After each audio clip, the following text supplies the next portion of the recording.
अस्सलामु अलैकुम वरहमतुल्लाहि वबरकातुह। इन्नल हम्दुलिल्लाह नहमदुहु व नस्तईनुहु व नस्तगफिरुहु व नऊज़ु बिल्लाहि मिन शुरूरि अनफुसिना व मिन सय्यिआति अमालिना। मन यहदिहिल्लाहु फला मुदिल्ल लहु व मन युद्लिल फला हादिय लहु व अशहदु अन ला इलाहा इल्लल्लाह वहदहु ला शरीका लहु व अशहदु अन्न मुहम्मदन अब्दुहु व रसूलुहु सल्लल्लाहु तआला अलैहि व अला आलिहि व सहबिहि व सल्लम तस्लीमन कसीरा। अम्मा बाद फ़क़द क़ाल इमाम अल-बुख़ारी रहमहुल्लाहु तआला बाबु इयादतिन निसाइर रिजाला व आदतु मुदरदाइ रजुलन मिन अहलिल मस्जिद मिनल अंसार। क़ाल हद्दसना क़ुतैबतु अन मालिकिन अन हिशाम बिन उर्वता अन अबीहि अन आयशा अन्नहा क़ालत लम्मा क़दिमा रसूलुल्लाह सल्लल्लाहु अलैहि वसल्लम अल-मदीनत उयका अबू बकर व बिलाल रज़ियल्लाहु अन्हुमा। क़ालत दखलतु अलैहिमा फ़क़ुल्तु या अबति कैफ़ तजिदुक व या बिलाल कैफ़ तजिदुक। क़ालत व कान अबू बकर इज़ा अख़ज़तहुल हुम्मा यक़ूल कुल्लु इम्रिइन मुसब्बहुन फ़ी अहलिही वल मौतु अदना मिन शिराकि नअलिही। व कान बिलालुन इज़ा अक़लअत अन्हु यक़ूल अला लैता अश-शयरी हल अबीतन्ना लैलतन बिवादिन व हौली इज़ख़िरुन व जलीलु वहल अरीदन यौमम मियाह मजन्नतिन वहल तब्दु वल्ली शामतुन व तफ़ीलु। क़ालत आयशा रज़ियल्लाहु तआला अन्हा फ़जीअतु इला रसूलिल्लाह सल्लल्लाहु अलैहि वसल्लम फ़अख़बरतुहु फ़क़ाल अल्लाहुम्मा हब्बिब इलैना अल-मदीनता कहुब्बिना मक्कता व अशद अल्लाहुम्मा वसह्हिहा व बारिक लना फ़ी मुद्दिहा व साइहा वनक़ुल हुम्माहा फ़जअलहा बिल जुहफ़ा। सम्मानित भातृमंडলী, আল্লাহ রাব্বুল আলামিনের প্রশংসা এবং প্রিয় নবী সাল্লাল্লাহু আলাইহি সাল্লামের উপর সালাত ও সালামের পর আজ বুধবার 9 রবিউল সানি 1447 হিজরি মোতাবেক 1 অক্টোবর 2025 আমাদের ধারাবাহিক আলোচনা সহিহুল বুখারীর রোগী সম্পর্কীয় পর্ব, রোগ ও রোগী। রোগী সম্পর্কে অর্থাৎ রোগ রোগী দুটো বিষয় সম্পর্কে যে হাদিসগুলি এসেছে, আজকে পর্ব নম্বর 2। ইমাম বুখারীর এই পর্বের অধ্যায় নম্বর হচ্ছে 8। বলছেন এতে বিষয়বস্তু বাবু ইয়াদাতিন নিসাইর রিজালা। এই অধ্যায় হচ্ছে মহিলাদের পুরুষ কোনো রোগীর খোঁজ খবর নেওয়া। রোগী হচ্ছে পুরুষ মানুষ এবং সে মাহরাম হোক অথবা মাহরাম নাই হোক, যদি কোনো মহিলা কোনো পুরুষের, বেগানা পুরুষ অথবা আত্মীয় পুরুষ, মাহরাম পুরুষ, আত্মীয়দের মধ্যে কিছু আছে আবার আত্মীয় কিন্তু তারা গায়ের মাহরাম, নন মাহরাম, অথবা অনাত্মীয়, হ্যাঁ, যে কোনো মানুষ, পুরুষ মানুষের অসুস্থ থাকলে কোনো মহিলা কি তাদের খোঁজ খবর নিতে পারবে বা অসুস্থ রোগীকে দেখতে যেতে পারবে, হাসপাতালে হোক অথবা কারো বাড়িতে হোক। এই একটি মাসআলা। এই মাসআলায় একদল তো শিথিলপন্থী আছে আর একদল চরমপন্থী আছে, আর হক হচ্ছে, সত্য হচ্ছে মধ্যমপন্থা। মাসআলাটি জানা খুব জরুরি আজকালকার প্রেক্ষাপটে। ইমাম বুখারী রাহিমাহুল্লাহ অধ্যায় কায়েম করে এই কথাটি আপনার 1000 বছর আগেই তিনি প্রমাণ করেছেন যে জায়েজ, কিন্তু জায়েজ কেমন জায়েজ। জি, তো যখন জায়েজ তাহলে আমাকে জানতে হবে যে কি ধরনের জায়েজটা। একদল শিথিলপন্থী, এদেরই সংখ্যা মুসলিম সমাজে বেশি। এদের সমাজে পরিবারে পর্দা নেই, যার ফলে মাহরাম হোক আর নন মাহরাম হোক, আর আত্মীয় হোক আর অনাত্মীয় হোক, গ্রামবাসী এলাকাবাসী, কেউ যদি অসুস্থ হয় তো বাড়িতে ভিড়ভাড় শুরু হয়ে গেছে। মহিলাদের ভিড়ভাড়ই বেশি। তারপরে কোনো মানুষ যদি মারা যায় গ্রামে বা এলাকাতে, অঞ্চলে দলে দলে মহিলা একবারে বেগানা পুরুষকে দেখতে আসছে, মরামুখ দেখতে আসছে, মৃত ব্যক্তিকে দেখতে আসছে। এরা হচ্ছে শিথিলপন্থী। এটা জায়েজ নয়। ভাবে পর্দা নেই, শাড়ি পরে, সালোয়ার কামিজ পরে, বোরকা নেই, হেজাব নেই, চলে আসছে। তারপরে এসে হয়তো গল্প করছে এসে পুরুষদের সাথে, এটা জায়েজ নাই। এরা হচ্ছে ঢিলাপন্থী, শিথিলপন্থীরাও পথভ্রষ্ট।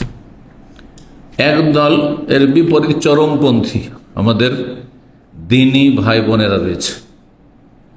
এত তারা চরমপন্থে চলে গেছে ধার্মিকতা অবলম্বন করতে গিয়ে যে না, মোটেই যাবে না। যখন নন মাহরাম,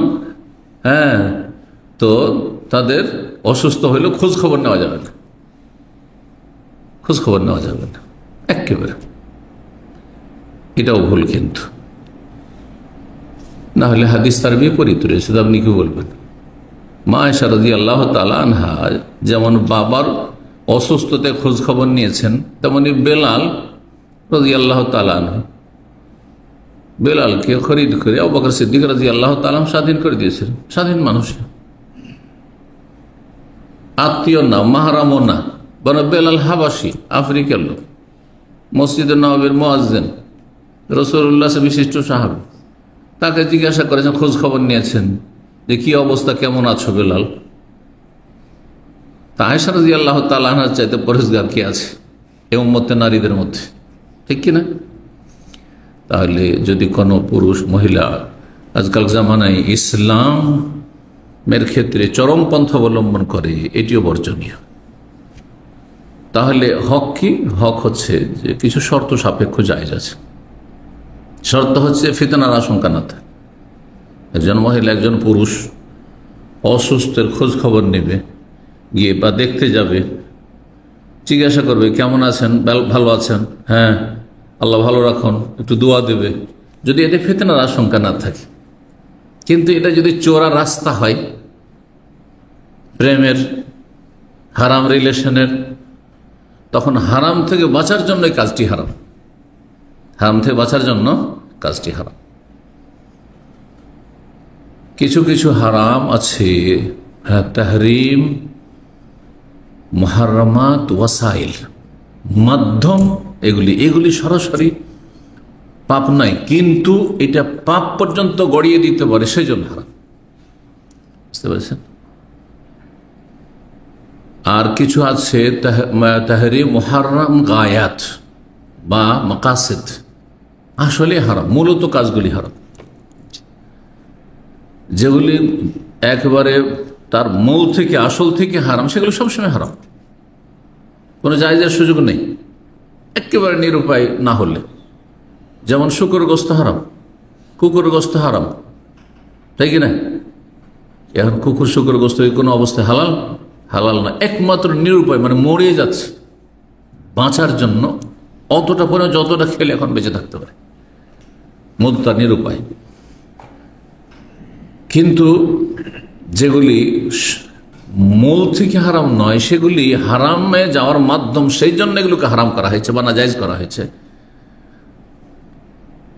ওয়াসাইল, মাধ্যম কিসের? হারামে পৌঁছে যাওয়ার, সেই জন্য সেগুলিকে হারাম করা হয়েছে। সেগুলি নিরুপায় হলে শুধু জায়েজ নয়, প্রয়োজনে জায়েজ, প্রয়োজনে জায়েজ। আচ্ছা, বেগানা মহিলাকে দেখা আপনাদের জন্য জায়েজ না, না জায়েজ? না জায়েজ, ঠিক না? কিন্তু প্রয়োজনে জায়েজ আছে। কি প্রয়োজন? বিয়ে করবেন একটু মেয়েকে, জায়েজ। যে বিয়ে করবে তার জন্য জায়েজ, যে প্রস্তাব দেবে। হ্যাঁ, তাহলে এটা যদি একেবারে মূল থেকে হারাম হতো, তাহলে এই রাস্তায় নিরুপায় না। কিন্তু প্রয়োজন, হাজা, প্রয়োজন, প্রয়োজনে জায়েজ। এইরকম চিকিৎসার ক্ষেত্রে যোগ্য মহিলা ডাক্তার নেই, পুরুষ ডাক্তার চিকিৎসা করাতে হচ্ছে, প্রয়োজন, একবার নিরুপায় নয়, হয়তো দূরে গেলে পাবে, হয়তো এখান থেকে। এখানে দমামে না আছে, রিয়াজ আছে, আপনার ডিস্ট্রিক্ট শহরে না আছে, ঢাকায় আছে। কিন্তু ইসলামে তো এত জটিলতা নেই, আর সবার পক্ষে সম্ভাবনা এত খরচ করবে। হ্যাঁ, তো তখন প্রয়োজনে জায়েজ। কতটা জায়েজ? যতটা দেখলে এবং যতটা স্পর্শ করলে জায়েজ চিকিৎসার ক্ষেত্রে। তো এগুলো হচ্ছে মুহাররামাত, তাহরিম, ওয়াসাইল। তো বেগানা পুরুষ অসুস্থ হয়ে আছে, খোঁজ খবর যদি নিতে যায়, দেখতে যাই যে কেমন অবস্থায় আছে, গ্রামের পাড়া প্রতিবেশী কিন্তু মাহরাম নয়, সেখানে ফিতনার আশঙ্কা যদি না থাকে, বয়স্ক মুরব্বী মানুষ দেখতে গেছে, শেষ অবস্থা, মরমর অবস্থা, খুব বেশি অসুস্থ রয়েছে, অথবা যুবক মানুষ কিন্তু সেখানে ফিতনার আশঙ্কা নেই, ফিতনার আশঙ্কা নেই, তাহলে অবস্থা নিজের বুঝতে হবে যে আমার অন্তর ফিতনায় লিপ্ত না হয়, যাকে দেখতে যাচ্ছি তার অন্তর ফিতনায় লিপ্ত না হয়। হ্যাঁ, মাঝখানে এটা আমাদের একটা যোগাযোগের জন্য শয়তান যেন এই রাস্তা খুলে না দেয়, এগুলো থেকে নিশ্চিত হতে পারলে তাকওয়া, ঈমান, আর তার সাথে নির্জনতা নেই। এখন নির্জনে গিয়ে যদি জিজ্ঞাসা করে কেমন আছো, ভালো আছো, কেমন আছেন, ভালো আছেন, তাহলে ফিতনার আশঙ্কা আছে না? অবশ্যই আছে। কিন্তু সবার সামনে যদি হয়, আরো কেউ আছে, কোনো অসুবিধা নেই। মাসলা একে একে এসে যদি জিজ্ঞাসা করে কাউকে, হ্যাঁ, তাহলে ফিতনার আশঙ্কা আছে অনেক সময়, বিশেষ করে যুবক যুবতী। কিন্তু যদি লোকজনের সামনে এখানে আসে, চেহারা ঢেকে বোরকা পরে ঢিলা কাপড়ে আসলো শালীনতার সাথে, আর তারপরে এসে মাসলা সবার সামনে জিজ্ঞেস করলো, অসুবিধা আছে? অথবা সবার সামনে এসে কারোর সাথে কোনো একজনে ওনার প্রয়োজন আছে, জায়েজ আছে, ঠিক না? তাহলে ফিতনা মুক্ত যদি থাকে আর প্রয়োজন থাকে, দেখে আসে পাড়া প্রতিবেশী। সেই জন্য এই নয় যে প্রতিদিন মহিলা হাসপাতালে যাবে আর যত রোগী আসছে, হ্যাঁ, সব রোগী দেখতে যাবে, খোঁজ খবর নিতে যাবে, এটা পুরস্কার করবে। জি, আল্লাহ শুকরিয়া আদায় করতে পারে যাতে, সেই জন্য। তো মহিলারা কোনো পুরুষের অসুস্থতায় খোঁজ খবর নেওয়া সম্পর্কে অধ্যায়। দলিল এখানে দুটি নিয়ে এসেছেন ইমাম বখরি রাহিমাহুল্লাহ। একটি দলিল বিনা সনদে আসার নিয়ে এসেছেন, এখানে সনদ সহ নিয়ে আসেননি। ও আদাত উম্মু দারদা, দারদার মা, আবু দারদা প্রখ্যাত সাহাবী ছিলেন, তার স্ত্রী আর দারদার মা এই উম্মু দারদা। উম্মু দারদা, দারদার মা, তিনি বয়সিকা মহিলা ছিলেন। প্রথম কথা, তিনি খোঁজ খবর নিয়েছেন রাজুলাম মিন আহলিল মসজিদ মিনাল আনসার, আনসারী বংশের জনৈক ব্যক্তির অসুস্থতায়, যিনি মসজিদে অবস্থান করছিলেন, অসুস্থ অবস্থায় মসজিদে তাকে থাকার ব্যবস্থা করা হয়েছিল। তখন উম্মু দারদা তাকে দেখতে এসেছিলেন অসুস্থ অবস্থায়। খন্দকের যুদ্ধের সময়ে বা যুদ্ধের পরে, যুদ্ধে যে আহত হয়েছিলেন, জখম হয়েছিলেন কে? সাদ ইবনে মুআয রাদিয়াল্লাহু তাআলা, এবং তার মাধ্যমে আল্লাহ কুরাইজা বংশের বিচার ফয়সালা করে নেবেন। সেই জন্য আল্লাহ রাব্বুল আলামিন হিকমতে খুব রক্তক্ষরণ হচ্ছিল, রক্ত বন্ধ হয়ে গেল, আর তারপরে বিচার ফয়সালা পরে আবার রক্তক্ষরণ শুরু হয়ে গেল, তাতে মারা গেলেন। তো তাকে মসজিদে থাকার ব্যবস্থা করা হয়েছিল। সিরাতুন নবীতে আমরা আলোচনা করেছি। তো হতে পারে যে তাকে দেখতে এসেছিলেন, কেন তিনি আনসারী, সাদ বিন মুআয আনসারী ছিলেন। তো এটি একটি দলিল হয়ে গেল। কিন্তু এখানে ফিতনার আশঙ্কা নেই, মসজিদের লোকজনের সমাগম আছে, হ্যাঁ, আর তারপরে বয়সিকা, হ্যাঁ, মহিলা। জি, 5654 নম্বর হাদিস, মা আয়েশা রাদিয়াল্লাহু তাআলা আনহার আমল, আন্নাহা ক্বালাত, তিনি বলেন, লাম্মা কাদিমা রাসূলুল্লাহ মদিনাতে, যখন রাসূলুল্লাহ সাল্লাল্লাহু আলাইহি ওয়াসাল্লাম মদিনায় আগমন করলেন, হিজরত করে, মক্কা থেকে মদিনায় হিজরত করে আসলেন। ওয়েকা আবু বকর ও বেলাল, জ্বরে আক্রান্ত হয়ে গেলেন আবু বকর সিদ্দিক রাদিয়াল্লাহু তাআলা এবং বেলাল রাদিয়াল্লাহু তাআলা, জ্বরে আক্রান্ত। কারণ মদিনার আবহাওয়া খুবই খারাপ ছিল, দূষিত পানি ছিল, মানুষ বাইরে থেকে আসলে সেখানে এসে অসুস্থ হয়ে যেত। পুরো পরিবর্তন হয়ে গেছে নবী সাল্লাল্লাহু আলাইহি ওয়াসাল্লামের দুয়ার বরকতে। কিছু কিছু এলাকা থাকে যে এলাকাগুলির পানি দুর্বল, আমরা বুঝি, হ্যাঁ, সে পানি বরদাস্ত করতে পারে না অন্য অন্য এলাকার লোকেরা। যেমন আর দক্ষিণ অঞ্চল থেকে যত উত্তরের দিকে যাই, আমরা আমাদের অঞ্চল কথা বলছি, যত উত্তরে যাচ্ছি সেখানে পানি নরম, পানি দুর্বল, পেট খারাপ হয়ে যাবে, শরীর স্বাস্থ্য খারাপ হয়ে যাবে, কচি কাছে বাচ্চাদের অসুখ বেড়ে যাবে। এখানে যেসব বাচ্চারা জন্মেছে অথবা যারা থাকছেন দীর্ঘদিন ধরে, দেশে যান, আর দেশের যদি আপনি পানি খান, খাবার খান, তাহলে অসুস্থ পড়বেন। এখানে বেশিও যদি খেলেন আরব দেশে, তবুও কোনোদিন আপনাদের ওই যেটা আপনার ঢেকুর, খারাপ ঢেকুর উঠে, সেটা কখনো কেউ বলবেন না যে হয় এখানে। কিন্তু দেশের সামান্য একটু খাওয়া বেশি হলে অবস্থা খারাপ হয়ে যায়, পানি দুর্বল। তো মদিনার পানির অবস্থা এরকম ছিল, আবহাওয়া খুব অনুকূলে ছিল না, প্রতিকূল ছিল, যার ফলে মক্কার আবহাওয়া তুলনামূলক ভালো ছিল। মক্কা থেকে এসে তারা অসুস্থ হয়ে পড়েন, জ্বরে আক্রান্ত হয়ে যান। কালাত মা আয়েশা বলেন দাখাল তো আলাইহিমা, দুইজনে তাহলে এক জায়গায় ছিলেন, বাবা কিন্তু বাবা মা আয়েশার, কিন্তু আবু বেলাল ও তো গায়র মাহরাম, নন মাহরাম, উভয়ের কাছে আমি প্রবেশ করলাম, গেলাম। ফাকুলতু, আবু বকর রাদিয়াল্লাহু তাআলা আনহুর চাইতে ধার্মিক আর কি আছে এ উম্মতে রাসূলুল্লাহ সাল্লাল্লাহু আলাইহি ওয়াসাল্লাম পরে যার মর্যাদা, কিন্তু তিনি চরমপন্থী ছিলেন না। চরমপন্থা খারিজি জঙ্গিদের লক্ষণ, যেমন শিথিল পন্থা বেদিনদের লক্ষণ। ধর্মের ক্ষেত্রে ঢিলামি করা এটি হচ্ছে বেদিন নাস্তিক মুনাফিকদের লক্ষণ, আর চরমপন্থ অবলম্বন করা এটা হচ্ছে জঙ্গি খারিজিদের লক্ষণ। কথা বুঝতে পারছেন? বাড়াবাড়ি, এরা তখন আইন হাতে নিয়ে নেয়, নিজেই বল প্রয়োগ করা শুরু করে। যে বল প্রয়োগ করা হয় বাড়ির অভিভাবকের কাজ, আর না হলে সরকারের কাজ। হ্যাঁ, দেশব্যাপী যদি করতে হয়, সমাজে করতে হয়, তাহলে সরকার ওর তার উপর ফরজ, সরকারের জন্য ফরজ, আমাদের উপরে কিসের ফরজ? আমার ফরজে কথা বলা, এটা লোক নামাজ পড়েন না, যদি আমি লাঠি ধরি তো আমার জন্য হারাম, এটি অনেক বুঝেন না। কিন্তু বাড়িতে আপনি পারবেন, আপনার ছেলে মেয়েদের ক্ষেত্রে ঠিক আছে, আপনার স্ত্রীর ক্ষেত্রে ঠিক আছে, অবশ্যই। ও আমর আহলাকা বিসসালাত ওয়াসতাবির আলাইহা, পরিবারকে সালাতে নির্দেশ দাও বাধ্যতামূলক। যে তিনটি স্তরে তখন চলবে, বল প্রয়োগ করা, কথার দ্বারা, এবং অন্তর থেকে অন্যায়ের প্রতিবাদ। তো মা আয়েশা রাদিয়াল্লাহু তাআলা আনহা যখন প্রবেশ করলেন, তাহলে বাবা আছেন। যদি কেউ বলে যে ওনার হয়তো মাসলা জানা ছিল না, তো তা বাবা জানতেন না, তো এখানে কেন আসলে তুমি, এখানে বেলাল আছে, বলতেন না? তা তো বললেন না। ফাকুলতু, তারপরে পর্দা করে গেছেন, হিজাব নাজিল হওয়ার পরে হইলে পর্দা করে গেছেন। আর হিজাবের আগে চেহারা সাধারণত খোলা থাকতো শালীনতার সাথে, কিন্তু ঢিলা ঢালা গোটা শরীরে কাপড় থাকতো।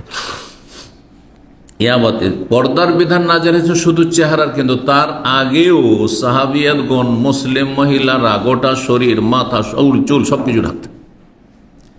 সুতরাং আজকাল যে পশ্চিমা ভাষায় বলা হচ্ছে হিজাব পরিধান করা, হিজাব মানে ছোট্ট একটা রুমাল মাথায় শক্ত করে বেঁধে নেওয়া, চেহারা খুললে, এটা হিজাব নয়, এটা ইসলামিক হিজাব নয়, এটা পশ্চিমা দেশে বসবাসকারী মুসলিমদের হিজাব বলা যেতে পারে। তারা এটাকে হিজাব মনে করেছে। মাথা ঢাকা হিজাব নয়, চেহারা ঢাকা হচ্ছে হিজাব। মাথাতে বেশি ফিতনা আছে চুলে, না চেহারাতে বেশি ফিতনা আছে? চেহারা আকৃষ্ট করে মানুষকে, চেহারা আকৃষ্ট করে। সুতরাং চেহারা খোলার কোনো সুযোগ নেই, চেহারা ঢাকা ফরজ মহিলাদের। জি,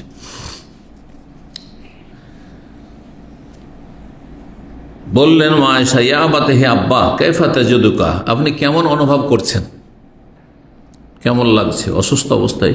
এ ধরনের জিজ্ঞাসা, এখন কেমন লাগছে, কি অবস্থা, এই ধরনের ভাষা বলা, এগুলো সুন্নাত। ইয়া বেলাল, তারপরে বেলালকে জিজ্ঞেস করছেন, কাইফা তাজিদুকা বেলাল, হ্যাঁ কেমন লাগছে তোমাকে, কি অবস্থায় আছো?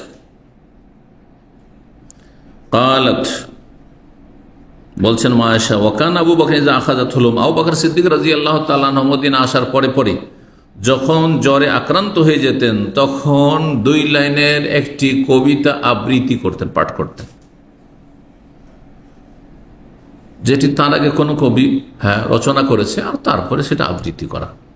কবিতা পাঠ 2 রকম ভাই, নিজে কবিতা রচনা করে পাঠ করা, যাদের সে প্রতিভা আছে, অনেকে আছে সামান্য লেখাপড়া করেছে কিন্তু কবিতা ছন্দের আকারে বলতে পারে,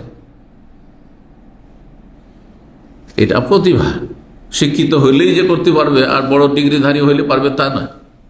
MA পাস করেছে বাংলায়, তারপরে 1 লাইনে কবিতা বানাতে পারবেন, রচনা করতে পারবেন না। আবার কেউ ক্লাস 3-4 পড়েছে, তার ভালো কবি হয়ে গেছে। আচ্ছা, এগুলি হচ্ছে আল্লাহ প্রদত্ত যোগ্যতা। জি, এইরকমই বক্তা হওয়া, বলার ভঙ্গিমা, গুছিয়ে কথা বলা, এলেম থাকলে যে গুছিয়ে বলতে পারে জরুরি না, এটাও একটা প্রতিভা। স্পষ্টভাষী হওয়া, অনেকে এলেম অনেক আছে কিন্তু কথায় জড়তা, একটা কথাকে আরেকটা ফাঁসিয়ে দিয়ে আপনাকে জালে ফাঁসিয়ে দিল, কিছু বুঝতে পারছেন না, অথচ এলেম যথেষ্ট আছে, প্রতিভা নেই। কারো আপনার টেকনিক্যাল প্রতিভা আছে, কারো স্মৃতিশক্তির প্রতিভা আছে। অনেকে আল্লাহ স্মৃতিশক্তি অনেক দিয়েছেন, কিন্তু টেকনিক্যাল কিচ্ছু বোঝে না। আমার মতো লোকজন,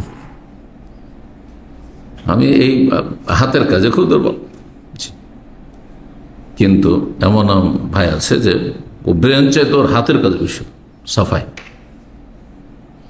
একবার দেখে নিলেও টেকনিক্যাল কাজ যে কোনো মুখস্থ হয়ে গেল। তো আল্লাহ রাব্বুল আলামিন আল্লাহর নিয়ামতগুলোকে ভাগ বন্টন করেছেন। একজনকে সবই দিয়ে দিলে সে মানুষকে মানুষই মনে করতো না। সবকিছু একজনকে দেন, আল্লাহ কিছু দিয়েছেন আমাকে, কিছু আপনাদেরকে দিয়েছেন, কিছু অন্যকে দিয়েছেন। এইভাবে পয়সাও আছে, আর এলেমও আছে, আবার স্মৃতিশক্তি আছে, আর বিভিন্ন প্রতিভাও আছে, সবই পারেও আর তো অহংকারে ফেটে পড়বে, ধ্বংস হয়ে যাবে। তো আবু বকর সিদ্দিক রাদিয়াল্লাহু যখন জ্বরে আক্রান্ত হতেন বলতেন, কুল্লু মরিইন মুসাব্বাহুন ফি আহলিহি, প্রতিটি মানুষ সের ভোর হয়, মুসাব্বাহুন সকাল হয়, শুভ থেকে ভোর করে, মানে ভোর হয় ফি আহলিহি নিজ পরিবারে। সবাই নিজের পরিবারে থাকার চেষ্টা করে, শখ করে, কেউ পরিবারের থেকে দূরে থাকতে চায় না, বৃহৎ স্বার্থে দূরে আছেন, আপনারা প্রবাসে আছেন, তারপরে সব সময় মনটা একটা টান আছে। প্রতিটি মানুষের ভোর হয় নিজ পরিবারে, থাকে নিজের পরিবারের কাছে, কিন্তু কল্পনা করতে পারে না যে এই পরিবার থেকে মুহূর্তের মধ্যে আমাকে বিদায় হয়ে চলে যেতে হবে। আমার পরিবার পাশে আছে, তার চাইতে বেশি কাছে আমার মরণ ঘনিয়ে চলে এসেছে। কয়জন মনে রাখে? আমরা অধিকাংশ লোক, আমি এটা অনুভব করি সবসময়, আর সে ডানে বামে অনেকে দুনিয়া থেকে চলে যাচ্ছে, আমরা নিজের ক্ষেত্রে ভাবিই না, মনে হচ্ছে এদের সিরিয়ালই আগে আছে, আমাদের সিরিয়াল অনেক পরে আছে। আমাদের সিরিয়ালের কথা কল্পনাও করি না যে এর মধ্যেই হয়তো আমার সিরিয়াল আছে, আপনার সিরিয়াল আছে, কখন যে চলে আসে। সুতরাং সব সময় রেডি থাকতে হবে আল্লাহর সামনে হাজির হওয়ার জন্য, যাতে করে জাহান্নামে ফেরেশতা জাহান্নামে না নিয়ে যায়, কবর আযাব শুরু না হয়ে যায়। আজকে রাত্রি চলে যেতে পারেন আপনি, এক্ষুনি চলে যেতে পারেন আপনি, সবসময় প্রস্তুত থাকতে হবে। আপডেট করে তওবা ইস্তিগফারের মাধ্যমে, গুনাহ থেকে মুক্ত হওয়ার মাধ্যমে, ভালো কাজের মাধ্যমে, আপনি আল্লাহর কোনো হক নষ্ট করেননি তো এখন পর্যন্ত, বান্দার কোনো হক নষ্ট করেননি, কেউ টাকা পয়সা পাবে না তো আপনার কাছে, টাকা পয়সা বেঈমানি তো করেননি আপনি, আর এশার নামাজ এখনো বাকি আছে, মাগরিব বাকি আছে, এমনটা তো নয়। ফজর পড়লেন না, আর ফজর পরে মত চলিল, কি করলেন আপনি? সর্বনাশ হয়ে গেল। আজকে মরে গেলেন, অথচ মানুষের কত টাকা ধার কর্জা নিয়ে রেখেছেন, জাহান্নামে যেতে হবে, এতে কোনো সন্দেহ নেই, শহীদ আল্লাহ মাফ করবেন না। মানুষ যখন মরণকে কাছে মনে করবে, ঘনিষ্ঠ সঙ্গী, যে কোনো সময় মরণ আসতে পারে মুহূর্তের ভিতরে, তখন মানুষ এই অবস্থায় থাকবে না যে আমাকে নিয়ে যাবে আসামের কাঠগড়ে হাজির করবে, জাহান্নামে নিয়ে যাবে, জাহান্নামের ফেরেশতা নিয়ে যাবে, জান্নাতের ফেরেশতা আমাকে নেবে না, এমনটা না হয়। প্রতিটি মানুষের ভোর হয় তার পরিবারে, স্বজনের সাথে, কিন্তু আল মউতু আদনা মিন শিরাকি নালি, কিন্তু মরণ তার জুতোর ফিতার চাইতেও কাছে, নিকটবর্তী। কিছু জুতোতে ফিতা আছে, কিছু স্যান্ডেল আছে, স্যান্ডেলে বাধা আছে, আমরা বাধা বলি, কি বলেন না, এটা বাধা না, ওই যে স্যান্ডেল চটি যেগুলো, এই স্যান্ডেলের বাধাটা আপনার পায়ে লেগে আছে এবারে, সেটা এর চেয়ে বেশি কাছে হচ্ছে মওত। এই দুটো লাইন পড়তেন আবু বকর সিদ্দিক রাদিয়াল্লাহু তাআলা আনহু, যে কোনো সময় মওত আসতে পারে, সুস্থ থাকে আর অসুস্থ থাকে। এনে যে অসুস্থ লোকে মরবে, আবার এটাও একটা ভুল ধারণা অনেকের আছে, যারা অসুস্থ তারা মনে আগে মরবে। আল্লাহ, আমি এমন অসুস্থ দেখেছি যে দেখতে গিয়ে আমি মোটামুটি নিশ্চিত যে এই আর বাঁচবে না, মুমূর্ষু অবস্থায় ছটফট করছে, আর তারপরে সুস্থ হয়ে কত সংসার, ছেলে মেয়ে হচ্ছে, এখনো সুস্থ আছে, আর কত সুস্থ আর সুঠাম, একেবারে বীর যোদ্ধা মনে হচ্ছে এগুলো ছিল একসময় সমাজে, দুনিয়া থেকে কখন চলে গেছে ওরা, অল্প বয়সে চলে গেছে। ওখানে বেলাল ইযা আকলাত আনহু, বেলাল রাদিয়াল্লাহু তাআলা জ্বর যখন শরীর থেকে চলে যেত, জ্বর নেমে যেত, জ্বর ভালো হয়ে যাওয়াকে কি বলেন? শরীর থেকে জ্বর চলে যাওয়া। ইয়াকুলু বলতেন, এই 2 লাইনের কবিতা আবৃত্তি করতেন তিনি। আলা লাইতা শেরি হাল আবিতান্না লাই, তার কবিতার সম্পর্ক ছিল মাতৃভূমির ভালোবাসার সাথে। আবু বকর সিদ্দিক রাদিয়াল্লাহু তাআলা আনহুর কবিতার সম্পর্ক মাতৃভূমির ভালোবাসা, দুনিয়া কোনো কিছু ছিল না। এই ভালোবাসার ওপর তার চিন্তা ছিল মরণ বলে। দুইজনের কবিতায় পার্থক্য। কিন্তু বেলাল রাদিয়াল্লাহু তাআলা আনহু মক্কাকে ভুলতেই পারতেন না, কারণ মক্কাতে সুস্থ ছিলেন, মদিনায় এসে অসুস্থ হয়ে গেলেন। চালালাইতা শেরি, হাই যদি আমি উপলব্ধি করতাম, জানতে পারতাম, শাওরায়াস ওর মানে অনুভূতিতে আসা, যদি আমি নিশ্চিত হইতাম কি হাল আবিতান্না লাইলাতান, যে একটি রাতও কি আর মক্কায় কোনদিন কাটাতে পারবো। এই যে মদিনায় আমাদের চলে আসতে হয়েছে, কাফেররা আমাদেরকে তাড়িয়ে দিয়েছে, খালি হাতে চলে আসতে হয়েছে, মদিনার আবহাওয়া ভালো নয়, অসুস্থ হয়ে যাচ্ছি, কোনো একটা রাত কি আর নসিব হবে কোনোদিন মাতৃভূমিতে? বেওয়াদিন, এমন এক উপত্যকায়, মক্কার উপত্যকায়, ওয়াহাউলি ইজখির ওয়া জালিলু, আমার চারপাশে ইজখির ঘাসের গাছ আর জালিল নামক ঘাস থাকবে। মানে চারিদিকে মক্কায় এই 2 রকমের ঘাস খুব বেশি পাওয়া যেত। ইজখির যা দিয়ে ঘরের ছাউনি করত, এবং তার সুন্দর ঘ্রাণ থাকতো। আর জালিল নামক এক ধরনের নরম ঘাস, সেটাও কোনো জায়গায় আপনার কোনো কিছু ঘরে ছিদ্র হয়ে গেলে সেগুলো বন্ধ করতো, ব্যবহার করতো এক কথায়। আর তখনকার যুগে তো কাঁচা ঘর হইতো। কাঁচা ঘর দেখেছেন না? শুধু পাকা ঘর আর টিনের ঘরই দেখেছেন? ফুসের ঘর বলি আমরা, ফুস বুঝবেন তো? হ্যাঁ, খড়ের ঘর এখন আর নাই, শেষ। হ্যাঁ, আছে না তো? তারপরে খড়ের ঘরের পরে টালির ঘর এসছে। হ্যাঁ, টালির যুগ পার হয়ে চলে গেছে, তারপর টিনের যুগ এসছে, টিনের পরে এখন সব পাকা, গরিবও পাকা করা শুরু করেছে, একটু একটু করে উঠি। কিন্তু বাংলাদেশে দেখছি আজকাল সোশ্যাল মিডিয়াতে, গ্রামে গঞ্জে এখনো প্রচুর পরিমাণে টিনের ঘর আছে, না? টিনের ঘর আছে। আমাদের অঞ্চলে টিনের ঘর আমরা দেখি না। 2-4টা ডিস্ট্রিক্ট যতদূর জানি, টিনের ঘর সাধারণত টিন ওপরে ছাদে আছে, কিন্তু দেয়ালে টিন নেই।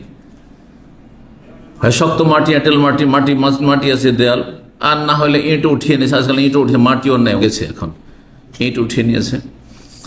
আর সাধারণত এরকম নাই আর কি। মাটির হয়তো কোথাও গ্রামে গঞ্জে থাকতে পারে, প্রত্যেক গ্রামে। কিন্তু গরিবও আজকাল, গরিবের কাছে পয়সা হয়েছে, একটু একটু করে উঠিয়ে নিয়েছে, আর ওপরে একটু টিন দিয়ে নিয়েছে। আল্লাহু আকবার, মানুষের কত পরিবর্তন। তারপর শুকরিয়া নেই। বলছেন বেওয়াদিন, এমন এক উপত্যকে কোনোদিন একটা রাত কাটাবার সুযোগ হবে যেখানে চারিদিকে ইজখির আর জালিল নামক ঘাস রয়েছে। ওয়াহাল আরেদান ইয়ামান মেয়াহ মাজান্নাতিন, আর কোনদিন কি আমি মাজান্না নামক ঝর্ণা বা কূপ, মাজান্নার পানি, মেয়াহ যেটাকে মুইয়া বলছেন আপনারা, মাউনের জমা হচ্ছে মিয়া, মুইয়া নাই। মুয়াটা মাতৃভাষা এদের, আর মাউন শুদ্ধ ভাষা, আর মিয়াহুন হচ্ছে এই মাউনের জমা, বহু বচন। মাজান্না নামক স্থানের এলাকার যে ঝর্ণা রয়েছে, সেই ঝর্ণার পানিতে কোনোদিন কি আমি অবতরণ নামার সুযোগ পাবো, মানে সেই ঝর্ণাতে পানি পান করার সুযোগ পাবো? মক্কায় যখন থেকেছি তখন মাজান্না এলাকায় গিয়েছি, আর সেখানে গিয়ে সেই ঝর্ণার স্বচ্ছ পানি পান করেছি। পাহাড় থেকে ঝর্ণার পানি যে বয়ে আসছে, স্বচ্ছ পানি, পরিষ্কার পরিচ্ছন্ন পানি হয়, সেই পানি পান করেছি। তা আর কোনোদিন কি নসিব হবে? ওয়াল তাবদু আন লিশামাতুন ওয়া তাফিলু, আর কোনোদিন কি আমার সামনে আসবে, বাদায়াবদু মানে প্রকাশ পাওয়া, আমার সামনে কি আসবে কোনোদিন শামা এবং তাফিল নামক 2টি পর্বত? কোনোদিন কি এই পর্বতগুলি দেখতে পাবো? কেউ বলেছেন যে শামা আর তাফিল 2টো পাহাড়ের নাম, মক্কা থেকে 30 মাইল দূরে অবস্থিত। আর কেউ বলেছে এই 2টো ঝর্ণা ছিল, এই 2টো ঝর্ণা, যে কেউ বলেছে। কালাত আয়েশা আয়েশা রাদিয়াল্লাহু তাআলা আনহা বলেন, ফাজিতু ইলা রাসূলিল্লাহ, আমি রাসূলুল্লাহর কাছে আসলাম, ফাখবারতুহু, এসে ঘটনা বললাম যে আজকে আমি আব্বাকে দেখতে গেছিলাম, সেখানে বেলাল অসুস্থ রয়েছে, আব্বা অসুস্থ রয়েছে। তো দুজনকে জিজ্ঞাসা করলাম, তারা সবাই প্রচণ্ড জ্বরে আক্রান্ত। তখন রাসূলুল্লাহ সাল্লাল্লাহু আলাইহি সাল্লাম বুঝতে পারলেন যে এরা মদিনা এসে মদিনার আবহাওয়া তাদের শরীরের অনুকূলে না, যার ফলে অসুস্থ হয়ে পড়েছে এরা। তখন দোয়া করলেন মদিনার বরকতের জন্য, আল্লাহ হাব্বিব ইলাইনাল মাদিনাত, আল্লাহ মদিনাকে আমাদের জন্য প্রিয় করে দাও, প্রিয় নগরীতে পরিণত করো। এখন নতুন জায়গায় গেলে কোথাও ভালো লাগে না, যে গ্রামের বাইরে বেরোনি বা যেখানে জন্মেছে গ্রামে হোক শহর, নিজের মাতৃভূমির বাইরে যায়নি, যতই ভালো জায়গায় রাখেন আপনি, প্রথম একেবারে ভালো লাগবে না। ভালো লাগবে না, যে মানুষের স্বভাব, মানুষ যেখানে থাকে ওর সাথে ওর একটা সম্পর্ক হয়ে যায়। হ্যাঁ, সে সচেতন হোক আর অচেতন হোক, সম্পর্ক। যে রুমটা থেকেছেন আপনি 2-4-10 বছর, এই প্রবাসেও থেকেছেন, তারপরে ছেড়েও দিয়েছেন, ওখানে গেলেই মনে হয় যে এখানে আমি সময় কাটিয়েছি। মানুষের স্বভাব এটা, এভাবে আল্লাহ মানুষকে সৃষ্টি করেছেন। আল্লাহ মদিনাকে আমাদের কাছে প্রিয় শহর বানিয়ে দাও, কাহব্বে না মক্কা, যেমন আমরা ভালোবাসি মক্কাকে, আও আসাদ, ওর চেয়ে বেশি ভালোবাসার নগরীতে পরিণত করে দাও, আমাদের অন্তরে ভালোবাসা জন্মিয়ে দাও। আল্লাহ ওয়াসাহিহা, এবং সেটাকে স্বাস্থ্যকর বানিয়ে দাও, অস্বাস্থ্যকর হয়ে গেছে, আবহাওয়া খুব খারাপ, আল্লাহ স্বাস্থ্যকর বানিয়ে দাও মদিনা শহরকে। অবারিক লানা ফি মুদ্দিহা ওয়া সাইহা, আল্লাহ এখানকার যে বিভিন্ন মাপগুলি রয়েছে, মুদ এবং সা, মুদ এক মুদ মোটামুটি 600 গ্রাম আর আনুমানিক, আর সা হচ্ছে 2.5 থেকে 3 কেজি। তো অর্থাৎ এখানে বলার উদ্দেশ্য শুধু ওই পরিমাণটা নয়, বরং এই মাপগুলিতে যাতে ওজন করা হয়, যাতে খাদ্যদ্রব্য খাবার দাবার মাপা হয়, সেগুলিতে বরকত দাও। তো খাবার দাবার যেই পাত্রগুলিতে মাপা হয় ওগুলিতে বরকত, মানে খাবারে বরকত দাও, খাবারে বরকত দাও, এটা হচ্ছে উদ্দেশ্য। এবং এখানে মানুষ আসলেই জ্বরে আক্রান্ত হয়ে যায়, ওয়ানকুল হুমাহা, এই মদিনার জ্বরকে আল্লাহ তুমি স্থানান্তরিত করে দাও, এখান থেকে অন্য জায়গায় পাচার করে দাও, সরিয়ে দাও। ফাজ আল্লাহ ফিল জোহফার, সেটাকে জোহফায় পৌঁছিয়ে দাও। কেন জোহফা বললেন? ওখানে মানুষ বাস করে না? হ্যাঁ, বাস করে, কিন্তু মদিনায় অধিকাংশ সেখানে মুসলিমরাই বাস করতেন, যদি কিছু মুনাফিক ছিল, কিছু ইহুদি ছিল, কিন্তু মুহাজিরিন আনসার এবং মদিনা রাসূলুল্লাহ সাল্লাল্লাহু আলাইহি ওয়াসাল্লাম হিজরতের নগরী, মুবারক শহর। আর জোহফায় কোনো মুসলিম বসবাস করতো না, সেখানে মজুসি কাফের বসবাস করত। যখন কাফের এরা, তো আল্লাহ ওই দিকেই তুমি সরিয়ে দাও এখানকার বালা মুসিবতগুলিকে আর এই রোগ আর জ্বরকে। জি, এই ছিল হাদিস। তো এখান থেকে বোঝা গেল যে প্রয়োজনে, অনেক সময় প্রয়োজন হয়ে যায়, একজন মহিলার মাহরাম নাই, হ্যাঁ, হয়তো ভাসুর, দেবর অসুস্থ রয়েছে, এগুলো মাহরাম নয়, এর স্বামীর নিকটাত্মীয়, হ্যাঁ, তারপরে চাচাতো শ্বশুর, মাহরাম নয়। নিজের শ্বশুর মাহরাম, কিন্তু শ্বশুরের ভাইকে এজন্য গায়র মাহরাম বিয়ে করতে পারে, ভাতিজা তালাক দিয়ে দিলে। হ্যাঁ, মামা শ্বশুর আমাদের দেশে বুঝেই না, মামা শ্বশুর মাহরাম না, খালা শ্বশুর, ফুফা শ্বশুর মাহরাম না, এগুলো কজন আমাদের দেশের মানুষরা এগুলো জানে আর আমল করে, চিন্তা করুন। তারপরে আপনার ধরেন ভগ্নিপতি, হ্যাঁ, বড় অথবা ছোট ভগ্নিপতি, বোনজামাই, এরা নিকটাত্মীয়, অসুস্থ হয়েছে, যদি স্ত্রীর বোন এসে জিজ্ঞাসা না করে যে কেমন আছেন দুলাভাই, কেমন আছেন, এটা জিজ্ঞাসা না করে তো কষ্ট পাবে, আত্মীয়তার সম্পর্ক খারাপ হবে, হয়তো আপনার বোনটা কষ্ট পেতে পারে, মহিলার বোন কষ্ট পেতে পারে।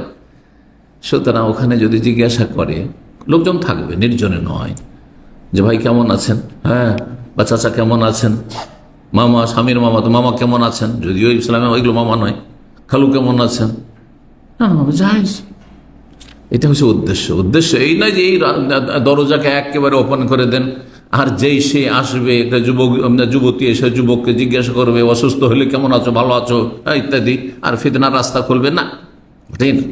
ফিতনার রাস্তা অবশ্যই যেন বন্ধ থাকে, বুঝছেন না, চরমপন্থা নয়, নরম পন্থা নয়, মধ্যম পন্থার নাম ইসলাম।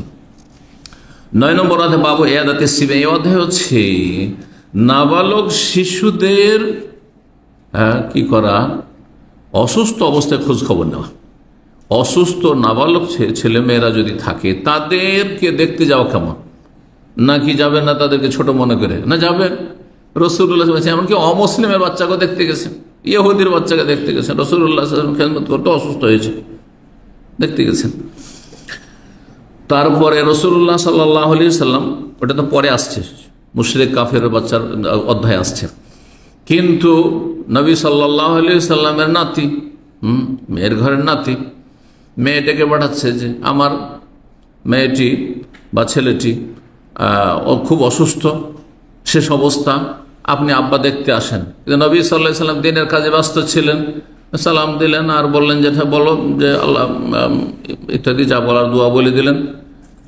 আর যদি আল্লাহ দেন সেটাও আল্লাহর, আর আল্লাহ যদি নিয়ে নেন তো সেটাও আল্লাহর। এসব ইন্না লিল্লাহি মা আখাযা, এই হাদিস দ্বারা যে হাদিস আসছে প্রমাণিত হয় যে বড়রাও ছোট কেউ অসুস্থ হইলে খোঁজ খবর নেবে। একজন মুসলিমের আরেকজন মুসলিমের উপর হক। 5655 নম্বর হাদিস। ওসামা বিন যায়েদ রাদিয়াল্লাহু তাআলা আনহু বলেন, আন্না ইবনাতাল লিনবী আরসালাত, নবী সাল্লাল্লাহু আলাইহি ওয়াসাল্লামের এক মেয়ে, তিনি বড় মেয়ে যায়েনব রাদিয়াল্লাহু আনহা, হাদিসে রয়েছে বড় মেয়ের ঘটনা। নবী সাল্লাল্লাহু আলাইহি ওয়াসাল্লামের কোন এক মেয়ে, মানে বড় মেয়ে যায়েনব রাদিয়াল্লাহু তাআলা আনহা, আরসালাত ইলাইহি, নবী সাল্লাল্লাহু আলাইহি ওয়াসাল্লামের কাছে ডেকে পাঠালেন, মানে কাউকে পাঠালেন খবর দিয়ে। ওয়া মা নবী সাল্লাল্লাহু, সেই সময় ওসামা বিন যায়েদ নবী সাল্লাল্লাহু আলাইহি ওয়াসাল্লামের সাথেই ছিল, আর সাদও ছিলেন, সাদ বিন উবাদা, আর উবাই বিন কাবও ছিলেন। নাহসিবু আন্না ইবনাতি কাদ হুযিরাত, এই কথা বলে পাঠালেন যে মনে হচ্ছে আমাদের যে আমার মেয়ের মৃত্যুর সময় ঘনিয়ে চলে এসেছে, মানে একবারে শেষ অবস্থা, এত বেশি অসুস্থ যে মৃত্যুর সময়। হুযিরাত মানে হাজারাহাল মউত। যায়েনব রাদিয়াল্লাহু তাআলার এক মেয়ে অসুস্থ ছিল খুব। ফাশহাদনা, সুতরাং আপনি আমাদের এখানে উপস্থিত হন, আসুন একবার দেখেন। নানাকে ডাকছেন, মেয়ের নানাকে, আব্বাকে বলছেন যে আমার মেয়ে অসুস্থ খুব, আপনি আসেন, হয়তো মারা যাবে। ফারসালা ইলাইহা সালাম, সালাম বলে পাঠা রাসূলুল্লাহ সাল্লাল্লাহু আলাইহি সাল্লাম। তাহলে এই হাদিস দ্বারা প্রমাণিত হইল যে যার সাথে সরাসরি দেখা হয় না তাকে সালাম কারো মাধ্যমে পাঠাইতে পারেন, যে আমার সালামটা অমুককে পৌঁছে দিয়েন। জি, মেয়েকে সালাম দিচ্ছেন রাসূলুল্লাহ সাল্লাল্লাহু আলাইহি ওয়াসাল্লাম, বোঝা গেল যে সালাম শুধু অন্য লোকদেরকে না, যেমন আমরা করি অমুককে সালাম দিয়ে দিন। কোনো আলেম হইলে, ওস্তাদ হলে ওস্তাদকে আমার সালামটা পৌঁছে দিন, আমার অমুক বন্ধুকে, অমুক আত্মীয়কে সালাম দিয়ে দিন। কিন্তু ছেলে মেয়েরা দূরে আছে, আচ্ছা ঠিক আছে আমার সালামটা আমার ছেলেকে দিয়ে দিও, আমার মেয়েকে দিয়ে দিও, শ্বশুরবাড়িতে আছে। এগুলো আমল আমাদের দেশে আছে, বরং বাড়িতে ঢুকলেও নেই, যে নিজের ঘরের লোককে নাকি সালাম দিতে হয় না। এগুলো আছে না নেই আমাদের সমাজে? নিজের বাড়িতে ঢুকলে স্ত্রীকে সালাম দেয় কয়জন লোক? যদি আপনাকে জিজ্ঞেস করে তো অনেকে ফেল হয়ে যাবে, ঘরে আবার কিসের সালাম? আরে ঘরেই তো আগে সালাম। আগে ঘরের লোকের শান্তি চান না পরের শান্তি চান? বুঝেন বিষয়টি। আপনার কল্যাণের, মঙ্গলের, ভালাইয়ের হকদার আপনার কাছের লোক না দূরের লোক? কাছের লোক। আর সবচেয়ে কাছের লোক আপনার বাপ মা, স্ত্রী, ছেলে মেয়ে। সুতরাং বাড়িতে যখন সালাম আলাইকুম বলবেন, সালাম আলাইকুম অনেক বড় দোয়া। সার্বিক শান্তি, সব রকম শান্তি, শারীরিক, মানসিক, দুনিয়ার, দিনের সব রকম শান্তি চাইলেন আপনি, সব রকম শান্তি চাইলেন আপনি। এই জন্য ওগুলো অভ্যাস চেঞ্জ করতে হবে। যাদের বলে অভ্যাস নেই, সালাম বলে অভ্যাস, লজ্জা লাগে। আমাকে অনেক ভাইরা বলেছে এরকম, বাড়িতে সালাম দিতে লজ্জা লাগে। অনেক মহিলার স্বামীকে সালাম দিতে লজ্জা পায়। আরে স্বামী কি করে সালাম দেবো? আবার স্ত্রীকে সালাম দিতে লজ্জা পায়, কারণ অভ্যাস নাই সেজন্য। না, ঢোকেন সালাম আলাইকুম, আমি অভ্যাস করে নিচ্ছি, কিছু না। আমার ছোট বাচ্চা যদি গেট খুলতে আসে প্রথম সালাম ওই পায়, একটু জোরেই বলি যাতে করে যতদূর পর্যন্ত আওয়াজ যাচ্ছে শুনতে পায়। অভ্যাসের ব্যাপার। এই অভ্যাসটা না করলে তখন লজ্জা লাগবে। যে কোনো কাজ অভ্যাস না থাকলে লজ্জা লাগবে। আমাদের সমাজে বাপ মাকে তুমি বলা অভ্যাস অনেকের আছে, আপনি বলেন না। ওকে যদি বলেন যে তোকে 10,000 টাকা দেবো, আপনি বলতে হবে তোর বাপ মাকে, পারবে না বলতে, কারণ লজ্জা লাগবে, কারণ তুমি বলে বলে অভ্যাস হয়েছে। স্বামীকে তুমি বলা অভ্যাস, সারা জীবন তুমি বলেছ, আর জীবনে একবার আপনি। আরে কিছু কিছু গ্রাম অঞ্চলে এমন আছে যে বাপ মাকে তুই বলা অভ্যাস আছে, যদি বলেন যে না তুমি বলতে হবে, আপনি বলতে হবে, তো ওর জন্য কিয়ামত হয়ে যাবে। কারণ যে গিয়ারে ভুল গিয়ারে চলে গেছে ওই গিয়ারই থাকবো, গিয়ার চেঞ্জ করবে না। কথা বুঝতে পারছি? আমাদেরকে আসলে কি করতে হবে? শরীয়তের রঙে রঞ্জিত হইতে হবে, ওহির রঙে আপনাকে রঙে যেতে হবে। কোরআন হাদিসে যা আছে ওই আমল করবো। আমি এতদিন করিনি, এখন করব। এতদিন আমি বাড়িতে ঢুকলে সালাম দিতাম না স্ত্রীকে, হ্যাঁ হাসি মুখে, ও কেমন আছো, ভালো আছো, আর এটা দিয়ে কেন শুরু করবেন আপনি? হ্যাঁ না না না, আপনি সালাম আলাইকুম, আগে দোয়া, শান্তির দোয়া, তারপর অন্য কিছু। জি, অনেকে বাপকে সালাম দিতে লজ্জা পায়, বাপকে সালাম দিতে লজ্জা পায়, বড় মানুষ কি বলে সালাম দেবেন না, সালাম দেন। আপনি সালাম দেওয়ার অভ্যাস নাই বাবাকে, সেই জন্য সালাম দিতে লজ্জা পাচ্ছেন, মাকে সালাম দেওয়ার অভ্যাস নাই লজ্জা পাচ্ছেন, অথচ আরবরা সালাম তো দিচ্ছে, বাপ মায়ের মাথায় চুমা দিচ্ছে, না দিলে বেয়াদবি হয়ে যাবে, কারণ তাদের ওটাই অভ্যাস হয়ে গেছে। হঠাৎ করে যদি আপনি গিয়ে বলেন ছেলেদেরকে মেয়েদেরকে যে কপালে চুমা দেওয়া বাপের বা মায়ের, তাহলে কষ্ট লাগবে। কিন্তু ছোট্ট থেকে যদি অভ্যাস করেন তো কোনো ব্যাপার নাই, কিন্তু তার চাইতে বেশি গুরুত্বপূর্ণ হচ্ছে সালাম। কেন? সালাম হচ্ছে দোয়া, আর কপালের মাথায় চুমা দেওয়া কোনো দোয়া না। এটি হচ্ছে শ্রদ্ধা বা সম্মান প্রদর্শন করা, যেটি ঠিক আছে, ভালো, জরুরি না। তো সালাম বলে পাঠালেন, সালাম বলে পাঠাবেন কাকে? জীবিত ব্যক্তিকে। মরা ব্যক্তিকে সালাম বলে পাঠাবেন? হ্যাঁ, আচ্ছা, কারো আব্বা মারা গেছে, মা মারা গেছে, আর এখান থেকে ছুটি যাচ্ছে আপনার গ্রামের কোনো ছেলে, তোকে বলছেন যে তুমি তো যাচ্ছ, তো আমার আব্বার কবর কাছে গিয়ে আমার সালামটা পৌঁছে দিয়ে, করবেন নাকি? হ্যাঁ, এটা করে না সাধারণত, তাই না? এটা উদাহরণ এই জন্য দিলাম যে এটা করেন না, যারা বেদাত করছেন তারাও করেন না এটা, ঠিক না?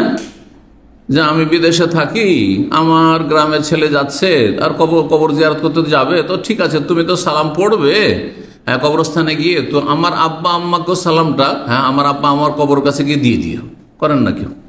কিন্তু মদিনা যখন কেউ আসে তখন বেদাতি সমাজের লোকেরা, তুমি তো মদিনা শরীফ যাচ্ছ, তো নবী পাকের রোজে আমার সালামটা একটু পৌঁছে দিয়ে, করেন না? করেন না? বাপ মাকে পৌঁছাইলে বেদাত হয়ে যায় আপনার কাছে, ওইটা আপনি জানেন না, ওই আমল যেহেতু করেন না ওই বেদাত। আর নবীর কাছে পৌঁছানো সুন্নত হয়ে যায়, কোথায় দলিল? তো নবী সাল্লাল্লাহু আলাইহি সাল্লামের কাছে কোনো মানুষের মাধ্যমে সালাম পৌঁছানো এটি বেদাত। কত লোক করে, ভালো ভালো আলেমরা করে। আমি যখন মদিনায় লেখাপড়া করতাম, তো আমাদের ডিস্ট্রিক্টের একজন আলেম, তো আবার আহলে হাদিস, কিন্তু আগের আহলে হাদিস আলেমরা অনেকে এইসব মাসলা মাসাইলগুলি, সূক্ষ্ম মাসাইল অনেক বুঝতো না, আকীদার বিষয়গুলি বা সুন্নত বেদাতের বিষয়গুলি। শিরক বিদআত থেকে অনেকটা বেঁচে ছিল, তাবিজ তোমার ছিল না, মাজার পূজা ছিল না, পীর এইসব ছিল না, কিন্তু এই ধরনের আমলগুলো ছিল। ওর গ্রামের একটা ছেলে এখানে পড়ে, ওকে চিঠি লিখেছে, চিঠিটা আমি নিজের চোখে পড়েছি। সে দেখালো যে চিঠি লিখেছে, এত বড় মৌলানা, বুখারী পড়ান, দাওরা হাদিস পড়ান, আর উনি লিখছেন যে তুমি মদিনা মুনাওয়ারায় আছো, তো নবী সাল্লাল্লাহু আলাইহি সাল্লামের রওজা মুবারকে গিয়ে আমার সালামটা পৌঁছে দিয়ে। সুন্নাত না বেদাত? বেদাত। তাহলে কি করতে হবে? নবীকে সালাম পৌঁছাবেন না? নবীকে সালাম দেওয়ার যে মেলা ফজিলত আছে, যেইভাবে সালাম পৌঁছানো শিখানো ওইভাবে পৌঁছাইতে হবে। সেটা হচ্ছে আপনি সালাম বলে দেন, ফেরেশতা নিযুক্ত আছে, ফেরেশতা পৌঁছাবে, মানুষকে দিয়ে কেন পৌঁছাবেন আপনি? কোন সাহাবী নবী সাল্লাল্লাহু আলাইহি ওয়াসাল্লাম পরে মদিনার বাইরে তারা থেকেছেন, কখনো বলেননি যে তুমি মদিনা যাচ্ছ ইরাক থেকে অথবা মিশর থেকে অথবা শাম দেমাশ থেকে বা মক্কা থেকে মদিনা যাচ্ছ, তো আমার সালামটা নবীর কবরে গিয়ে পৌঁছে দিও, বলেছেন? কিন্তু হাদিসে কি আছে? যখন সালাম কেউ পাঠ করে আমার উম্মতের, তখন ফেরেশতারা সাথে সাথে এই সালাম নিয়ে আমার কবরে ছুটে আসে আর আমাকে পৌঁছে দেয়।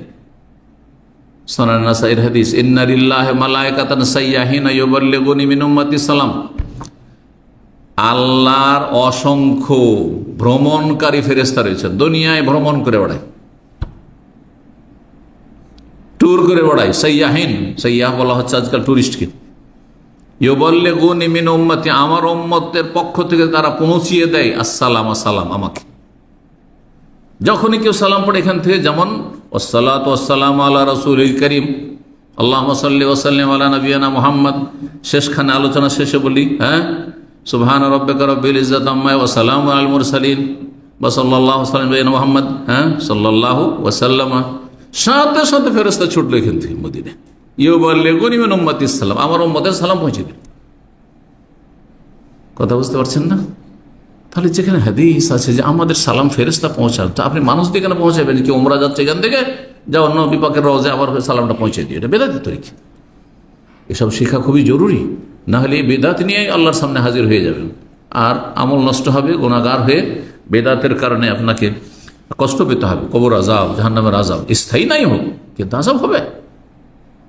বেদাত কাবিরা গুনাহ, জি, যেটা ধর্ম না সেটা ধর্ম মনে করেছেন আপনি। তো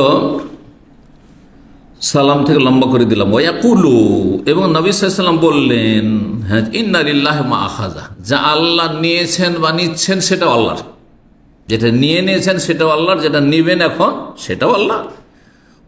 ওয়ালাহু মা আতা, আর যা কিছু আল্লাহ যা দিয়েছেন সেটাও কে দিয়েছেন, সেটারও মালিক আল্লাহ। যা আছে আমাদের কাছে সেটাও আল্লাহ, আর যা নিয়ে গেছেন সেটাও আল্লাহ। ওয়াকুল্লু শাইইন ইনদাহু মুসাম্মান, অন্য riwayat রয়েছে বেআজালিন মুসাম্মা, আর সব কিছুর সময় আল্লাহর কাছে সুনির্ধারিত রয়েছে। সময় একবারে চূড়ান্ত ফয়সালা করা আছে, এক সেকেন্ডের জন্য আগে পরে হবে না, একটা দানা কম বেশি রুজি হবে না, একটা কথা বেশি বলতে পারবো না আর কমও বলতে পারবো না। যতটা বলার আল্লাহ সুযোগ দিবেন, সময় দিবেন, ততটা বলতে পারবো। যতটা দানা খাওয়ার সুযোগ আছে, তত তকদির আছে, ততটাই পারবেন, তার বেশি পারবেন না। এই জন্য অনেক লোককে দেখা যায় হঠাৎ মারা গেছে, মুখে ওর ভাত আছেই, খাবার খাচ্ছিল, মুখে কোনো কিছু খাচ্ছিল, ফলমূল খাচ্ছিল, রাস্তাতে দুর্ঘটনা হয়, দেখা গেছে যে কিছু খাচ্ছিল, মুখে থেকে গেছে। পানি খাচ্ছিল, পানিটা গিলতেই পারেনি, বুঝতে পেরেছেন, পানিটা খুলেছিল, কারণ সেটা নসিবের নেই। যে নসিবে থাকে যতক্ষণ না খাবে মরবে না। সবকিছুর আল্লাহ সময় নির্ধারণ করেছেন। ফালতাহতাসিব, সুতরাং নেকির আশা যেন রাখা আমার মেয়ে। আর ওয়ালতাসবির, ধৈর্য ধারণ, যদি তার মেয়ে মারাও যায়, মানে আমার মেয়ের মেয়ে যদি মারাও যায়, তো সে নেকির আশা করবে আল্লাহর কাছে, আর কি করবে, ধৈর্য ধারণ করবে, সবর করতে হবে, প্রথমখানি সবর করতে হবে। ফারসালাত, এই খবর যখন গেল মেয়ের কাছে, মেয়ে নিজেকে মানে সামলাতে পারছেন না, অধৈর্য হয়ে গেছেন, যে আব্বা একবার দেখবেন আমার ছেলেটাকে জীবিত অবস্থায়। ফারসালাত, পুনরায় পাঠালেন নবী সাল্লাল্লাহু আলাইহি ওয়াসাল্লাম কাছে, আবার অনুরোধ করে পাঠালেন, আবেদন করে, তুকসিমু আলাইহি, আল্লাহর কসম দিয়ে যে আব্বাকে গিয়ে বলো, কোনো ব্যক্তি পাঠাচ্ছে, আল্লাহর কসম দিয়ে আপনার মেয়ে বলছে যে আব্বা যেন একবার আসে আর নাতিকে দেখে যায়, নাতিনকে দেখে যায়। ফাকামান নবী সাল্লাল্লাহু আলাইহি ওয়াসাল্লাম তখন উঠলেন, ওয়াকুমনা, আমরাও উঠলাম, কয়েকজন সাথে সঙ্গী ছিলেন, সাদ আর উবাই বিন কাব, তারা উঠলেন। ফারফিয়া সাবিয়ু, ওসামা বিন যায়েদ ছিলেন। তখন নবী সাল্লাল্লাহু আলাইহি ওয়াসাল্লামের কোলে, হাজর মানে কোল, নবী সাল্লাল্লাহু আলাইহি ওয়াসাল্লামের কোলে বাচ্চাটিকে তুলে দেওয়া হইল, বাচ্চাকে তুলে দেওয়া হইল। এটিও বরকত, নবী সাল্লাল্লাহু আলাইহি ওয়াসাল্লামের বরকত ছিল। একটা বাচ্চা অসুস্থ রয়েছে, নবী সাল্লাল্লাহু আলাইহি ওয়াসাল্লাম কোলে দিলেন, ও তো একটা বরকত হল। তো নবী সাল্লাল্লাহু আলাইহি ওয়াসাল্লাম কোলে তুলে দিলেন।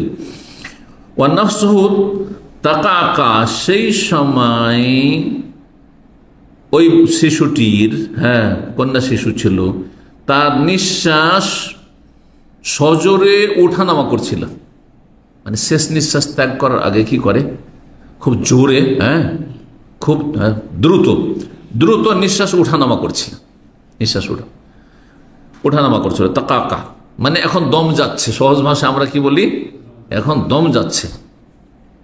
ফাফাদাত আইনান, নবী সাল্লাল্লাহু আলাইহি সাল্লামের এই দৃশ্য দেখে দুই চক্ষু দিয়ে অশ্রু প্রবাহিত হইল, কেঁদে ফেলে রাসূলুল্লাহ সাল্লাল্লাহু আলাইহি ওয়াসাল্লাম, নাতিন মারা যাচ্ছে।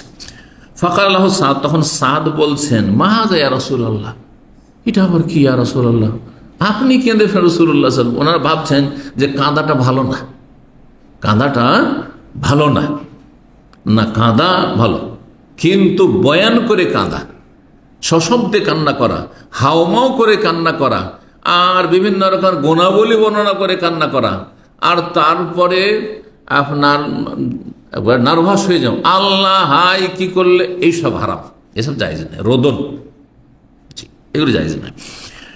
কিন্তু শুধু চক্ষু থেকে যদি অশুভ প্রবাহিত হয় তো এটি হচ্ছে মায়ার বাস্তব প্রমাণ, আপনার মায়া ভালোবাসা আছে কারো উপর। জি, সাদ বলছেন মাহাজে রাসূলুল্লাহ, এটা আবার কি আপনি কেঁদে ফেললেন? কালা হাজিহির রাহমা, এটি হচ্ছে দয়া মায়া। প্রত্যেকের অন্তরে দয়া মায়া আছে, আর যার দয়া মায়া নেই সে নিষ্ঠুর। ওয়াদাআল্লাহু ফি কুলুবি মান শাআ মিন ইবাদিহি, আল্লাহ তার বান্দাদের মধ্য থেকে যার অন্তরে চেয়েছেন এই মায়া মমতা সৃষ্টি করে দিয়েছেন। সবার মায়া একরকম না, অনেকে পাষণ্ড আছে, অনেকের মায়া খুবই বেশি। তো মায়া হওয়াটা এটা আল্লাহর পক্ষ থেকে রহমত। ওয়ালা ইয়ারহামু মিন ইবাদি ইল্লা রহমা, এবং আল্লাহ রাব্বুল আলামিন তার বান্দাদের মধ্য থেকে তাদের ওপরই রহম করবেন যারা বেশি দয়ালু হবে। যে যত বেশি দয়ালু হবে, যে যত বেশি দয়া মায়া করতে পারবে, মানে অন্যের উপর, শুধু নিজের ছেলে মেয়ের উপর না, নিজের ছেলে মেয়ের উপর তো অমুসলিমও দয়া মায়া করে। মানুষ হিসাবে মানুষের মায়া মমতা করবেন আপনি, দুর্বলদের মায়া মমতা করবেন। যত বেশি মায়া মমতা আপনার মধ্যে থাকবে, মায়াবী হবেন, তত বেশি আল্লাহর রহমত আপনার উপর হবে, আল্লাহর মায়া হবে। 10 নম্বর অধ্যায় পাবো ইয়াদাতুল আরাব। এই অধ্যায় হচ্ছে বেদুইন যদি অসুস্থ হয় তো বেদুইনের সেবা করা, শুশ্রূষা করা, অথবা অসুস্থ বেদুইনের খোঁজ খবর না। বেদুইন অসভ্য, তারা ওই মরুভূমিতে উটের পালে আর বকরির পালে থাকে, তাই বলে তারা মানুষ না। সুতরাং তাদেরও খোঁজ খবর নেওয়া, অসুস্থ হইলে সুখে দুঃখে, এটিও ভালো কাজ। 5656 নম্বর হাদিস মনে করছে ইবনে আব্বাস রাদিয়াল্লাহু তাআলা আনহু বলছে আন্না নবী দাখাল আলা আরাবিন ইয়াহুদুন, নবী সাল্লাল্লাহু আলাইহি ওয়াসাল্লাম একদিন এক বেদুইনের ঘরে প্রবেশ করলেন বা কাছে প্রবেশ করলেন তার অসুস্থতায় খোঁজ খবর নেওয়ার জন্য, দেখার জন্য। ওয়াকানা নবী ইযা দাখালা আলা মারিদিন ইয়াউদুহু, আর রাসূলুল্লাহ সাল্লাল্লাহু আলাইহি ওয়াসাল্লামের ভালো অভ্যাস ছিল যে কোনো অসুস্থ ব্যক্তিকে যখনই দেখতে যেতেন, খোঁজ খবর নিতে যেতেন, গিয়ে বলতেন ক্বালা লাহু লা বাসা তাহুরুন ইনশাআল্লাহ, এই কথাই বলতেন। তাহলে এটি একটি কি সান্ত্বনামূলক কথা বা দোয়া। লা বাসা, কোনো অসুবিধা নেই, মানে কোনো চিন্তা করিও না, কোনো চিন্তা করিও না, মানে অসুস্থ অবস্থায় মানুষ নার্ভাস হয়ে যায়, চিন্তা করিও না, লা বাসা, কোনো অসুবিধা নেই। তাহুরুন, গোনার মোচন হবে, গোনা থেকে পাক পবিত্র। তহুর তাহারাত থেকে, মানে পবিত্র। কিসেতে পবিত্র? যে নিজের গোনা আছে, এই যে অসুখ হয়েছে, এই অসুখে কি হবে, গোনা থেকে তুমি পাক পবিত্র হয়ে যাবে ইনশাআল্লাহ, আল্লাহ চাইলে, আল্লাহ চাইলে। এটি হচ্ছে সঠিক অর্থ। কিন্তু কেউ কেউ এর অর্থ করে তাহুরুন মানে রোগ থেকে পাক পবিত্র হয়ে যাবে, মানে ভালো হয়ে যাবে। কিন্তু এই অর্থটি খুব সূক্ষ্ম নয়, আগের অর্থটি ঠিক। তখন ওই বেদুইন যেহেতু অত সভ্যতার ধারে কাছে নেই, বুঝে না যে নবী সাল্লাল্লাহু, আমি মরছি অসুখে, আর নবী সাল্লাল্লাহু বলছেন তাহুরুন ইনশাআল্লাহ, তোমার গুনাহ খাতার কাফফারা হয়ে মোচন হয়ে যাবে, পাক পবিত্র হয়ে যাবে, এই বলছেন। কুলতা, আপনি বলছেন তাহুরুন, গুনাহ খাতার কাফফারা হবে। কাল্লা, কোশ্চিন কালেও না, আমি বরদাস্ত করতে পারছি না, আমি রোগে এত কষ্ট পাচ্ছি যে আমি বরদাস্ত করতে পারছি না। বালিয়া হুম্মা, এমন প্রচন্ড জ্বর, তাফুরো আও তাসুরো, কোন কোন রেওয়ায়েতে শুধু তাফুরো রয়েছে, কোন রেওয়ায়েতে শুধু তাসুর রয়েছে। তাফুরো থেকে ফোয়ারা, ফোয়ারা আমরা বলি না, পানি যে আপনার সবেগে ছাড়া, এগুলোকে ফোয়ারাই বলি আমরা, তাই না? ওই যে ফোয়ারা শব্দ কিন্তু আরবি থেকে এসে, তাফুরো গান্ধী মানে টকবক করে ফুটছে, জ্বর টকবক করে ফুটছে বা ফুটন্ত অবস্থায়। আও তাসুরো মানে জ্বর চড়াও করেছে, জ্বরে একবার জ্বর আমার উপরে এত চড়াও করেছে সবেগে, অথচ আমি একেবারে বৃদ্ধ মানুষ, বয়োবৃদ্ধ মানুষ, আলা শাইখিন কবির, আমি একেতে বয়োবৃদ্ধ মানুষ, প্রচন্ড অতি বৃদ্ধ মানুষ। শাইখুন কবির যখন বলা হয়েছে কি বলবেন? অতি বৃদ্ধ। বড় বৃদ্ধ তো আর আমাদের বাংলা ভাষায় চলে না, আরবিতে চলে শাইখুন কবির। ও আবুনা শাইখুন কবির, যে দুই মেয়ে যে মুসা আলাইহিস সালাম যখন গেছিলেন তখন বলছেন আমার আব্বা শাইখুন কবির, মানে বড় আলেম এটা নয়, শাইখুন কবির মানে অতি বৃদ্ধ।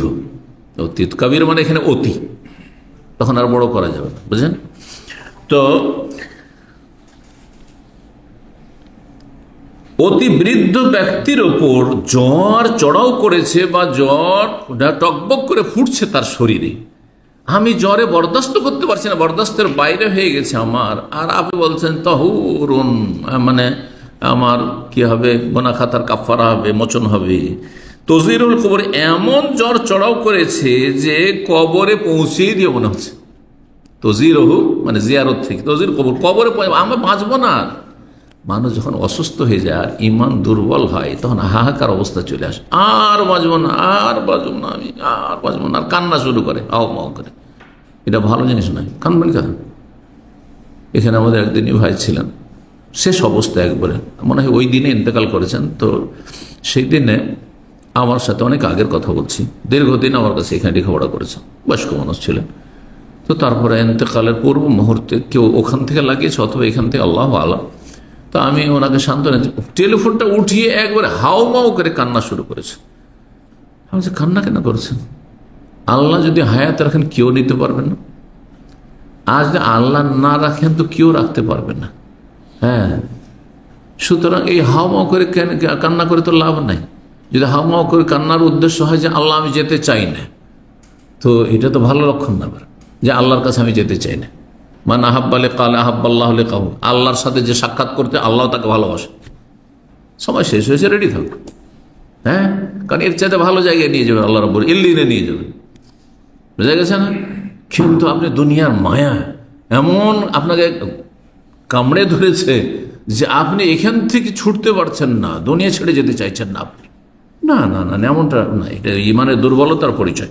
তো আল্লাহ মাফ করুন, এমন যেন আপনাদের আমাদের মধ্যে না থাকে। সবসময় আমরা দোয়া করুন আল্লাহ যেন সুস্থ রাখেন, নেক হায়াত দান করেন। কিন্তু যখন সেই মুহূর্ত ঘনিয়ে আসবে, সবার আসবে, আমার আসবে, আপনাদের আসবে, তখন প্রস্তুত থাকতে আলহামদুলিল্লাহ।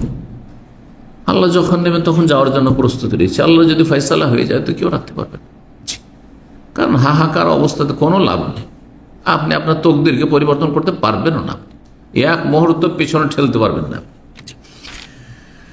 তো নবী সাল্লাল্লাহু আলাইহি ওয়াসাল্লাম তখন অসন্তুষ্ট হলে এই লোকের ওপর, আরে ওকে আমি সান্ত্বনা দিচ্ছি, আর তোমার গুনাহ খাতা মাফ হবে অসুখে, আর ইয়ে বলছে যে কি বলেন আপনি, হ্যাঁ অতি বৃদ্ধ মানুষ আমি, আর জ্বর টকবক করে আমার শরীরে ফুটছে, আর আপনি কথা বলছেন নবী সাল্লাল্লাহু কবরে পৌঁছে দিই, এমন জ্বর যে কবর আমাকে ঢুকিয়েই দিবে হয়তো। নবী সাল্লাল্লাহু বললেন ফান্নাম এজান, তাহলে হ্যাঁ কথা তোমারই ঠিক, মানে তুমি কবরে ঢুকেই যাবে। আর আসলে তারপরে মরে গেল লোকটি। এই জন্য কুধারণা করতে নেই। অনেক লোকেরাকে দেখি, আমি কাছের লোক, দেখি যে আর বাঁচবো না, আর বাঁচবো না, আমি নেগেটিভ কথা বলবেন না, এটা খারাপ কথা। আমি জীবনে এই কথা বলি না এবং নিষেধ করি। আমার সামনে কেউ বলে সাথে সাথে আপনি কেন বাঁচবো না বলছেন? আপনি আল্লাহ আমাকে সেবা দেবেন, আল্লাহ ভালো করে দেবেন, আল্লাহ আমার জন্য কল্যাণ করবেন, পজিটিভ কথা কেন, ইতিবাচক কথা কেন বলছেন না? আপনি মরণ থাকলে মরে যাবেন, কিন্তু এই কথাগুলি ভালো না। একটু জ্বর, একটু বালামশা, একটু মাথার ব্যথা, কিছু হয়েছে, বা একটা রোগ ধরা পড়েছে শরীর, আর বাঁচবো না আমি, আমার শেষ, কিডনি ফেল, আর বাঁচবো না, হার্ট ব্লক, আর বাঁচবো না, আরে এইসব কথা কেন বলবেন? এগুলি কথা আল্লাহ পছন্দ করেন না, বুঝা গেছে না? আল্লাহ সম্পর্কে কুধারণা, হাদিসে কুদসিতে রয়েছে আল্লাহ সম্পর্কে যেমন ধারণা করবে তেমন হবে। এর ধারণা যে কবরে পৌঁছেই দিবে আমার জ্বর, তো পৌঁছেই দিল, মরে গেল। 11 নম্বর বাবু ইয়াদাতুল মুশরিক। এই অধ্যায় হচ্ছে কোন মুশরিক, কাফের, অমুসলিম যদি অসুস্থ থাকে তাহলে তাকে দেখতে যাওয়া যাবে কিনা, তার অসুস্থতার খোঁজ খবর নেওয়া যাবে কিনা? যাবে, কোনো অসুবিধা নেই। সে যদি ইসলাম মুসলিমদের ক্ষয়ক্ষতি না করে, হ্যাঁ, আর সমাজে যেমন শান্তি প্রতিষ্ঠা রাখে এবং সমাজের মতো সামাজিকতা বহাল রেখে চলাফেরা করে। অনেক পাড়া প্রতিবেশী থাকতে পারে আপনার অমুসলিম আছে, কিন্তু অসুস্থ হইলে তাহলে খোঁজ খবর নেবেন, কেমন আছো, ভালো আছো, কি খবর, হ্যাঁ। তারপরে অসুস্থতার আরোগ্যের দোয়া করা যেতে পারে। যদি কোনো ভালো মানুষ হয় অমুসলিম, তাহলে তোমাকে আল্লাহ ভালো করে দিক, এটাও দোয়া করতে পারেন। জান্নাত চাইতে পারবেন না, সাথে মরে যাওয়ার পরে আল্লাহ তোমার মার্সি করুক, এটা হারাম। এটা আজকাল বড় বড় নেতারা, জাহেল নেতাগুলি করছে। কাফের মরে গেছে, ওর জন্য মার্সি চাইছে, হ্যাঁ, রহমতের দোয়া করছে, এটি হারাম, এটি হারাম। কিন্তু দুনিয়ার চাইতে পারেন, আল্লাহ আপনাকে সুস্বাস্থ্য দান করুক, আল্লাহ আপনাকে সুস্থ করে দিক, আল্লাহ আপনাকে দীর্ঘায়িত করুক, হ্যাঁ, আল্লাহ আপনার কল্যাণ করুক, হ্যাঁ, এমন দোয়া করবেন যাতে দিনের কল্যাণটা ওতে সামিল থাকে। আল্লাহ সুস্থ করে দিক, আর আমি নিয়ত করি কি জানেন, যদি বলতে হয় কাউকে আল্লাহ সুস্থ করুক, আর আপনি গতকালকে বলেছি সবচেয়ে বড় রোগ শরীরের রোগ না, কিসের রোগ?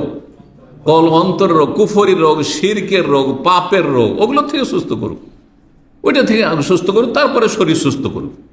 বুঝতে পেরেছেন? তার মনটাও খুশি হয়ে গেল, আমার দোয়া দেওয়া হল, হেদায়তের দোয়া দেওয়া হয়ে গেল। কিন্তু যদি আল্লাহ তোমাকে হেদায়ত করুক, ও তো হেদায়ত হইতেই চায়নি, ও তো বুঝে না যে আমি জাহান্নামের রাস্তায় আছি, সেই জন্য যদি বলেন আল্লাহ তোমাকে মুসলিম বানিয়ে দিক, খুশি হবে। কিন্তু অমুসলিমকে যদি বলেন আল্লাহ তোমাকে সার্বিক দিক থেকে সুস্থ করে দিক, আর নিয়ত করলেন সার্বিক দিক মানে অন্তর সুস্থ করুক শিরক কুফরি থেকে, সবচেয়ে বড় রোগ এইখানে, ইন্নামাল মুশরিকুন নাজাস, আর তারপরে শরীর সুস্থ করুক, দোষ নেই, সে আপনার হিতাকাঙ্ক্ষী।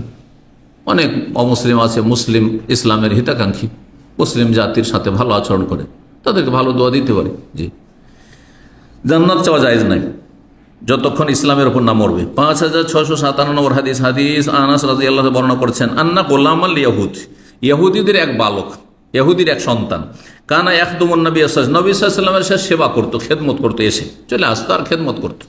ফাম্মারি দাসে হঠাৎ করে অসুস্থ হয়ে গেল, ফাতাহুন নবী সাল্লাল্লাহু নবী সাল্লাল্লাহু তার ঘরে গেলেন তার খোঁজ খবর নেওয়ার জন্য, তাকে দেখতে অসুস্থ অবস্থায়। ফাঁকা লাগিয়ে বললেন আসলেম, বাবা তুমি মুসলমান হয়ে যাও। ফা আসলাম, সে ইসলাম গ্রহণ করে নিল। সাইদুল মুসাইয়্যিব বলছেন তার পিতাতে বর্ণনা করে, লাম্মা হোজের আবু তালেব, আর একটি রিওয়ায়াত যে আবু তালেব যখন, হ্যাঁ, তার মৃত্যুর সময় ঘনিয়ে এসেছে, হোজেরা মানে হাজারাহুল মৌত, হাজারাল মৌত। লাম্মা হোজের আবু তালেব, আবু তালেবের নবী সাল্লাল্লাহু আলাইহি ওয়াসাল্লামের চাচা, আলীর বাবা, তার যখন মৃত্যুর মুহূর্ত ঘনিয়ে এসেছিল, জাআহুন নবী, তখন নবী সাল্লাল্লাহু আলাইহি ওয়াসাল্লাম তার কাছে গিয়েছিলেন দেখতে, খোঁজ খবর নিতে, ইসলামের দাওয়াত দিতে। তাহলে বোঝা গেল যে অমুসলিমকে শেষ মুহূর্তে অথবা অসুস্থ অবস্থায় দেখতে যেতে পারেন, খোঁজ খবর নিতে যেতে পারেন। এই নয় যে কাফের, কেন মরবে তো দেখতে কেন যাবো, যেতে পারে না। কিন্তু মৃত ব্যক্তির জন্য দোয়া করতে পারেন না, কুফরের অবস্থা মারা গেলে। নবী সাল্লাল্লাহু আলাইহি ওয়াসাল্লাম দোয়া করেননি, আর দোয়া করতে চেয়েছিলেন তখন আল্লাহ নিষেধ করে দিয়েছেন, জায়েজ নয়, হারাম।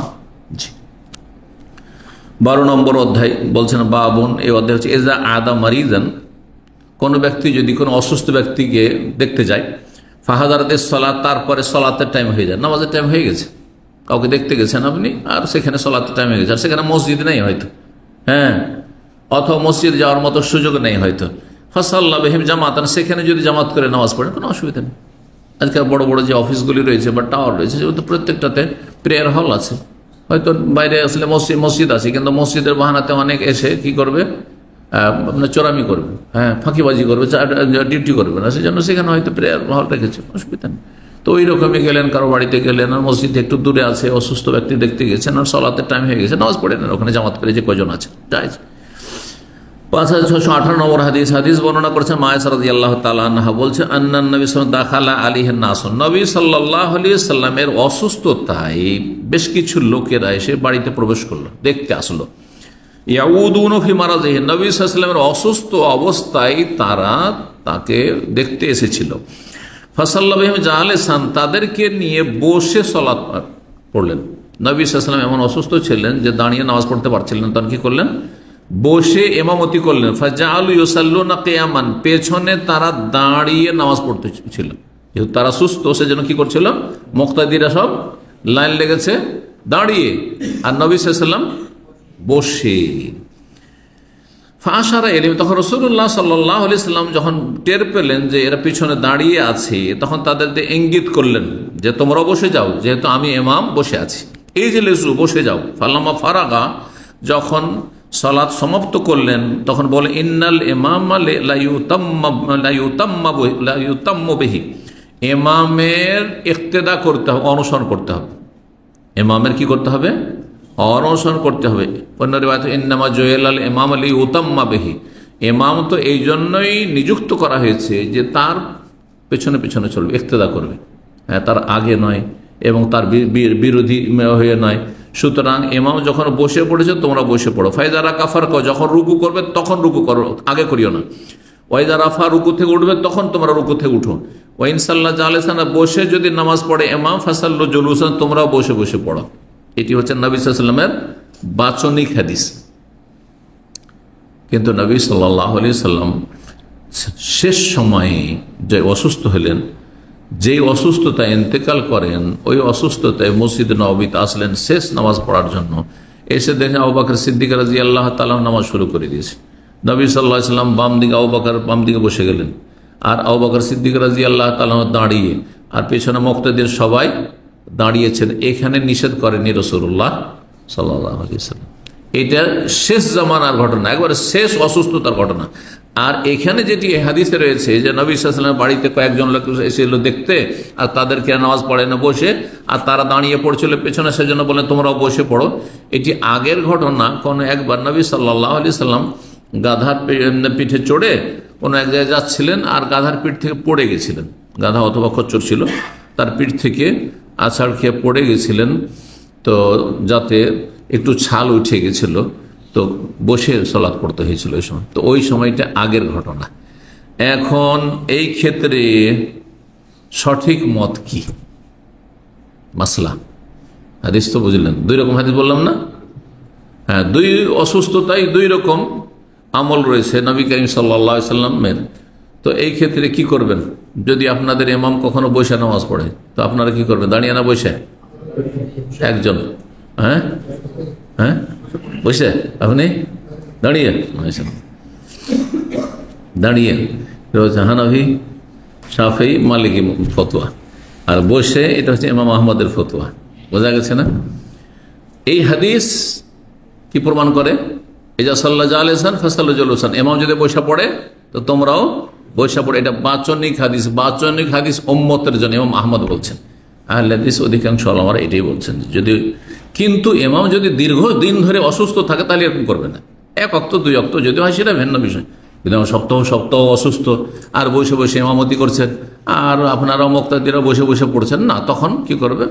সে ইমামতি বাদ দিবে আর অন্য কাউকে সেখানে দায়িত্ব দিয়ে দিবে, স্থলাভিষিক্ত করবে। তো এটা হচ্ছে ইমাম আহমদের মত, আর অনেক আহলে হাদিস ওলামাদের মত, যে উত্তম হচ্ছে কি করা? ইমামের অনুকরণে, ইমাম যেহেতু বসে পড়ছেন আপনিও বা আপনারাও মুক্তাদিরাও বসে পড়েন।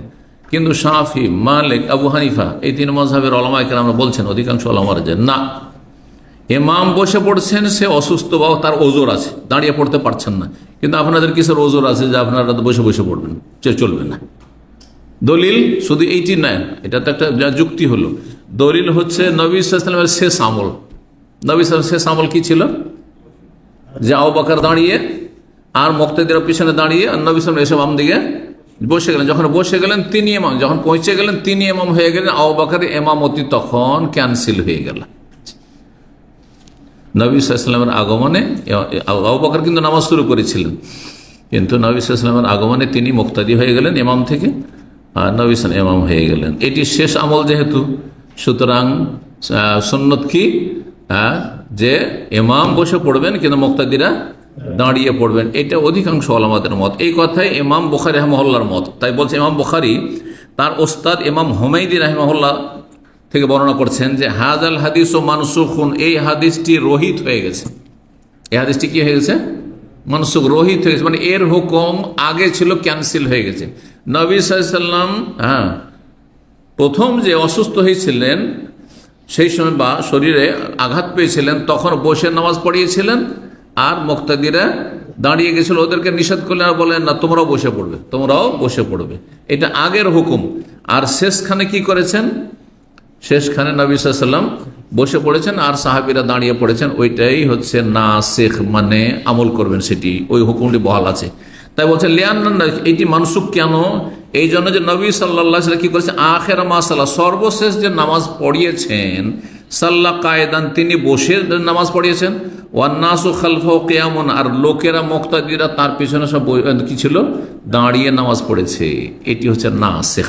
এটি হচ্ছে অধিকাংশ ওলামাদের মত। তো ইমাম আহমদ আবার এই আমলের কি জবাব দেবেন? একটি জবাব হচ্ছে যে আগেরটি বাচনিক হাদিস, যে ইমাম বসে পড়লে তোমরাও বসে পড়ো। নবী সাল্লাল্লাহু আলাইহি ওয়াসাল্লামের যদি কোনো হুকুম হয় মানে কথা, তাহলে সেটা আমাদের জন্য আমল, তাই না, যে আমাদেরকে হুকুম করা হচ্ছে। আর নবী সাল্লাল্লাহু আলাইহি ওয়াসাল্লামের যদি আমল হয় সেখানে সম্ভাবনা হইতে পারে এটা নবী সাল্লাল্লাহু আলাইহি ওয়াসাল্লামের সাথে খাস, হ্যাঁ, সুতরাং সেটা স্পষ্ট নয় আমাদের জন্য। এক। 2 নম্বর কথা, ইমাম আহমদ রাহিমাহুল্লাহ বলছেন যে এখানে উত্তমের শুধু মাসালা, জায়েজ না জায়েজের মাসালা নেই। উনি বলছে উত্তম হচ্ছে ইমামের অনুসরণে বসে পড়া, কিন্তু কেউ যদি ইমামের পিছনে দাঁড়িয়ে পড়ে তো জায়েজ রয়েছে। তাহলে 2 হাদিস আমল হয়ে গেল, যে বাচনিক হাদিসের আপনার আমল করা উত্তম, যে ইমাম বসে পড়লে তোমরা বসে পড়ে, এটি হচ্ছে ভালো। আর যদি ইমামের পিছনে দাঁড়িয়ে পড়ে সেটিও যায়, তাহলে 2 হাদিসের ওপর আমল হয়ে গেল। এটাও সমন্বয় করেছেন। 13 নম্বর অধ্যায় বাবু ওয়াজিল ইয়াদ আলাল মারিদ। এই অধ্যায় হচ্ছে অসুস্থ ব্যক্তি রোগীর শরীরে হাত রাখা। এটা একটা রোগী দেখতে যাওয়ার আদব। কোনো রোগীকে দেখতে গেলে শুধু দূর থেকে কথা বলেন, কেমন আছেন, ভালো আছেন, কেমন আছো, ভালো আছো, ব্যাস চলে আসলেন না করে একটু গায়ে হাত দেন, কপালে হাত দেন, মাথাতে হাত দিলেন, হয়তো একটু হাত দিলেন হাতে বা গায়ে একটু হাত দিলেন, ওতে কি হবে, ওর সান্ত্বনা হবে, হ্যাঁ, মনে একটা সান্ত্বনা আসবে। রোগী খুব অশান্তিতে থাকে, তো যতটা পারেন ওকে কি করবেন, শান্ত করার চেষ্টা করবেন বিভিন্নভাবে। তো গায়ে হাত লাগলে, আর বিশেষ করে বড় ব্যক্তির যদি হাত গায়ে লাগে তো ওতে আরও শান্তি পায়, জি, আরও শান্তি পায়। সে রোগীর গায়ে একটু হাত দিয়ে খোঁজ খবর নেওয়া, এটিও সুন্নাত কাজ। 5659 নম্বর হাদিস বর্ণনা করেছে আয়েশা বিনতে সাদ বিন আবি ওয়াক্কাসের মেয়ে আয়েশা, এই আয়েশা অন্য আয়েশা। তিনি বলছেন আন্না আবাহা কালাত, তার পিতা বলেছেন তাকে, সাদ বিন আবি ওয়াক্কাস রাদিয়াল্লাহু তাআলা মক্কা গিয়েছিলেন হজের বছরে, আর তারপর সেখানে গিয়ে ভীষণ অসুস্থ হয়ে গেছিলেন, একেবারে আশ্বাইত আলাল মত, বলছেন যে আমি একবারে মরমর অবস্থা, মরেই যাবার বাঁচবই না, এরকম হয়ে গেছিল। তো বলছেন তার মেয়ে আয়েশা যে তার পিতা বলেছেন তাকে, তাশাক্কাই তবে মক্কায় আমি অসুস্থ হয়ে পড়েছিলাম, শাকওয়ানের সাথে প্রচন্ড অসুস্থ। শাকওয়া মানে হচ্ছে মারাদ। আমি কি হয়েছিলাম, মক্কায় গিয়ে প্রচন্ড অসুস্থ হয়ে পড়েছিলাম। ফাজাআনিন নবী সাল্লাল্লাহু আলাইহি ওয়াসাল্লাম আমার কাছে আসলেন, ইয়াউদুনি আমার খোঁজ খবর নিতে বা দেখতে। ফাকুলতু আমি বললাম, ইয়া নবী আলাইহি, আল্লাহর নবী, ইন্নী আতরুকু মালান, আমার অনেক ধন সম্পদ আমি ছেড়ে যাব, আমি হয়তো আর বাঁচবো না, তো আমি অনেক ধন সম্পদ ছেড়ে যাচ্ছি। ওয়া ইন্নী লাম আতরুক ইল্লা ইবনাতান ওয়াহিদার, আমার শুধুমাত্র একটি কন্যা রয়েছে, ছেলে সন্তান নেই, আর বেশি মেয়েও নেই, শুধু একটি মেয়ে আছে। তো একটি মেয়ের জন্য এত ধন সম্পদ আর কি রেখে যাব?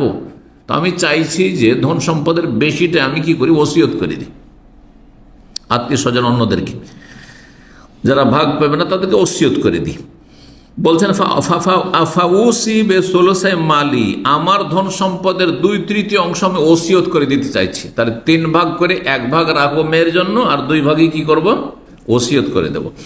ওয়াতরক সোলস, আর রাখবো আমি, ছেড়ে দেবো আমার মেয়ের জন্য 1/3 অংশ। কাল আল্লাহ নবী সাল্লাল্লাহু আলাইহি ওয়াসাল্লাম বলেন, না, এটি চলবে না। কুল, আমি বললাম ফাউসি বিনিস, আমি তাহলে অর্ধেকটা ওসিয়ত করে দিই, অর্ধেক রাখি মেয়ের জন্য, আর অর্ধেকটা আমি ওসিয়ত করে দিই। ওয়াতরকুন নিসফ, আর অর্ধেকটা রাখি। কাল আল্লাহ, এটাও চলবে না। কুল, তো তখন আমি বললাম, সাদ বিন আবি ওয়াক্কাস বলছেন, আফাউসি বিস সোলস, 3 ভাগের 1 ভাগ ওসিয়ত করে দিই। ও আতরকুল্লাহ সোলসাইন, আর 2/3 অংশ তাহলে কন্যার জন্য, মেয়ের জন্য রেখে দিই। কালা, তখন সোলস ওসিয়ত করতে পারো, ও সোলস ও কাসির, কিন্তু 3 ভাগের 1 ভাগ ওসিয়ত করা এইটাও অনেক বেশি, মানে ওর চাইতে কম। 3 ভাগের 1 ভাগ না করে 4 ভাগের 1 ভাগ করেন। 3 ভাগের 1 ভাগ হয়ে গেলে 100-তে 33 পয়সা হয়, হ্যাঁ, 33 না করে আপনি 25 পয়সা করেন, হ্যাঁ, তার কম করে 20 পয়সা করেন, 15 পয়সা করেন ওসিয়ত, আর বাকিটা রাখেন আপনার নিকটাত্মীয় যারা রয়েছে, আপনার মেয়ে যতটা পেলো বা মেয়েরা পেলো, আর বাকি যেটা থেকে গেল আপনার ভাই আছে, ভাতিজারা আছে, তারা পাবে, বা আপনার বাবা আছে, মা আছে, ইত্যাদি। বলছেন সুম্মা ওয়াদা ইয়াদাহু আলা জাবহা, তারপর নবী সাল্লাল্লাহু আলাইহি ওয়াসাল্লাম তার মোবারক হাত রাখলেন সাদ বিন আবি ওয়াক্কাসের কপালে। তাহলে কপালে হাত রাখা এটি হচ্ছে সুন্নাত। কপালে হাত দিলে বোঝা যায় যে তাপমাত্রা কেমন আছে, আর ওতে বেশি সান্ত্বনা পায় মানুষ মাথায় হাত দিলে। সুম্মা মাসাহা ইয়াদাহু আলা ওয়াজহি ওয়া বাতিনি, তারপরে নবী সাল্লাল্লাহু আলাইহি ওয়াসাল্লাম তার হাত মোবারক বুলিয়ে দিলেন আমার চেহারায়, মুখমণ্ডলে এবং আমার পেট পর্যন্ত। এইখান থেকে নবী সাল্লাল্লাহু আলাইহি ওয়াসাল্লাম কপালে হাত দিয়ে চেহারার ওপর হাত বুলিয়ে পুরা গায়ে কি করে দিলেন, হাত ফিরিয়ে দিলেন। মাসাহা মানে হাত বুলিয়ে দিলেন বা হাত ফিরিয়ে দিলেন। সুম্মা কালা, বরকতের জন্য, এবং তার সাথে দোয়া করলেন। আমাদের হাতের বরকত না, কিন্তু দোয়ার বরকত আছে, সেই জন্য দোয়া পড়ার সময় যদি কেউ হাত ফিরায় ঠিক আছে। জি। সুম্মা কালা, তারপরে বললেন এই দোয়া, আল্লাহ মাশফি সাদান, হে আল্লাহ তুমি সাদকে আরোগ্য দান করো। ও আতমাম লাহু হিজরাত, তার হিজরতকে পরিপূর্ণ করো। কারণ হিজরত করে মদিনায় চলে গেছে মক্কা থেকে, তারপরে আবার মক্কায় যদি মারা যায় তো তার মনে একটা কষ্ট থেকে যাবে। যদিও তার কোনো দোষ নেই, এসেছে কাজে কর্মে ইবাদতে এসেছে মক্কা, বা আত্মীয় স্বজন দেখাশোনা করতে এসেছে, তারপরে মারা গেল, ওটা তো মানুষের হাতে নেই। কিন্তু তারপরে যদি মদিনায় হিজরত করে যেহেতু চলে গেছে, মদিনায় মারা যায়, তো এটা বেশি ভালো। তো আল্লাহ তার হিজরতটাকে পরিপূর্ণ করো, মানে যেন মক্কায় না মারা যায়, মদিনায় যেন মারা যায়।